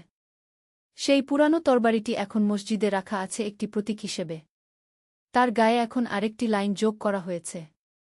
সত্যিকারের জিহাদ হল নিজের অহংকারের বিরুদ্ধে এবং মানবতার সেবার জন্য। আর মানুষ যখন সেই তরবারি দেখে, তখন তারা মনে করে আল হাকিমের, ইব্রাহিমের এবং তাদের মতো হাজারো মানুষের যারা নিঃস্বার্থভাবে মানুষের সেবা করেছেন। 19তম অধ্যায়। একটি বিশেষ রাত। একদিন রাতে জয়নব তাহাজ্জুদের নামাজ পড়ছিল। হঠাৎ তার মনে একটি চিন্তা এল। সে তার দাদিমাকে জিজ্ঞেস করল, দাদিমা, আমি কি সত্যি এই বড় দায়িত্ব নিতে পারব? বৃদ্ধা মহিলা জয়নবের মাথায় হাত বুলিয়ে বললেন, বেটি, আল্লাহ যখন কাউকে কোনো দায়িত্ব দেন, তখন তিনি সেই দায়িত্ব পালনের শক্তিও দেন। তুমি শুধু চেষ্টা করো, বাকি আল্লাহর উপর ছেড়ে দাও। 20তম অধ্যায়। নারী নেতৃত্বের উদাহরণ। জয়নব এখন গ্রামের মেয়েদের জন্য একটি বিশেষ কেন্দ্র চালু করেছে। সেখানে মেয়েরা শুধু কামারের কাজই নয়, বরং সেলাই, রান্না, কুরআন তিলাওয়াত এবং হাদিস শিক্ষা নেয়। একদিন শহর থেকে একজন সরকারি কর্মকর্তা এসেছিল।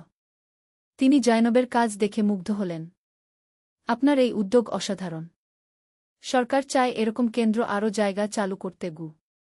স্যার, আমার উদ্দেশ্য টাকা পয়সা নয়, জয়নব বলল। আমি চাই প্রতিটি মেয়ে শিক্ষিত ও স্বাবলম্বী হোক, এবং সেই সাথে একজন ভালো মুসলিম হোক। 21তম অধ্যায়। প্রজন্মের পর প্রজন্ম। বছরগুলো কেটে গেল। জয়নব এখন মধ্যবয়সী। তার কেন্দ্র থেকে শত শত মেয়ে শিক্ষা নিয়ে বিভিন্ন জায়গায় ছড়িয়ে পড়েছে। তারা প্রত্যেকেই নিজ নিজ এলাকায় মানুষের সেবা করছে। একদিন আহমদ, যে এখন বৃদ্ধ, জয়নবের কাছে এল। জয়নব, বেটি, আমি এখন নিশ্চিন্ত। তুমি যা করেছ তা আমার উস্তাদ ইব্রাহিমের স্বপ্নেরও চেয়ে বড়। চাচা, এটা তো শুধু শুরু, জয়নব হেসে বলল। আমি দেখতে পাচ্ছি আরও অনেক তরুণ তরুণী এই পথে এগিয়ে আসছে। 20তম অধ্যায়। ভবিষ্যতের বীজ। জয়নবের কেন্দ্রে এখন আমিনা নামে একটি মেয়ে আছে। সে অত্যন্ত মেধাবী এবং সেবাপরায়ণ। একদিন আমিনা জয়নবকে বলল, আপা, আমি বিশ্ববিদ্যালয়ে ইসলামিক স্টাডিজ নিয়ে পড়তে চাই। তারপর ফিরে এসে আমাদের কাজ আরও বড় পরিসরে করতে চাই। জয়নব খুশি হয়ে বল, এটাই তো চাই। তুমি পড়াশোনা শেষ করে এসো। তোমার জন্য অপেক্ষা করব। 23তম অধ্যায়। আন্তর্জাতিক স্বীকৃতি।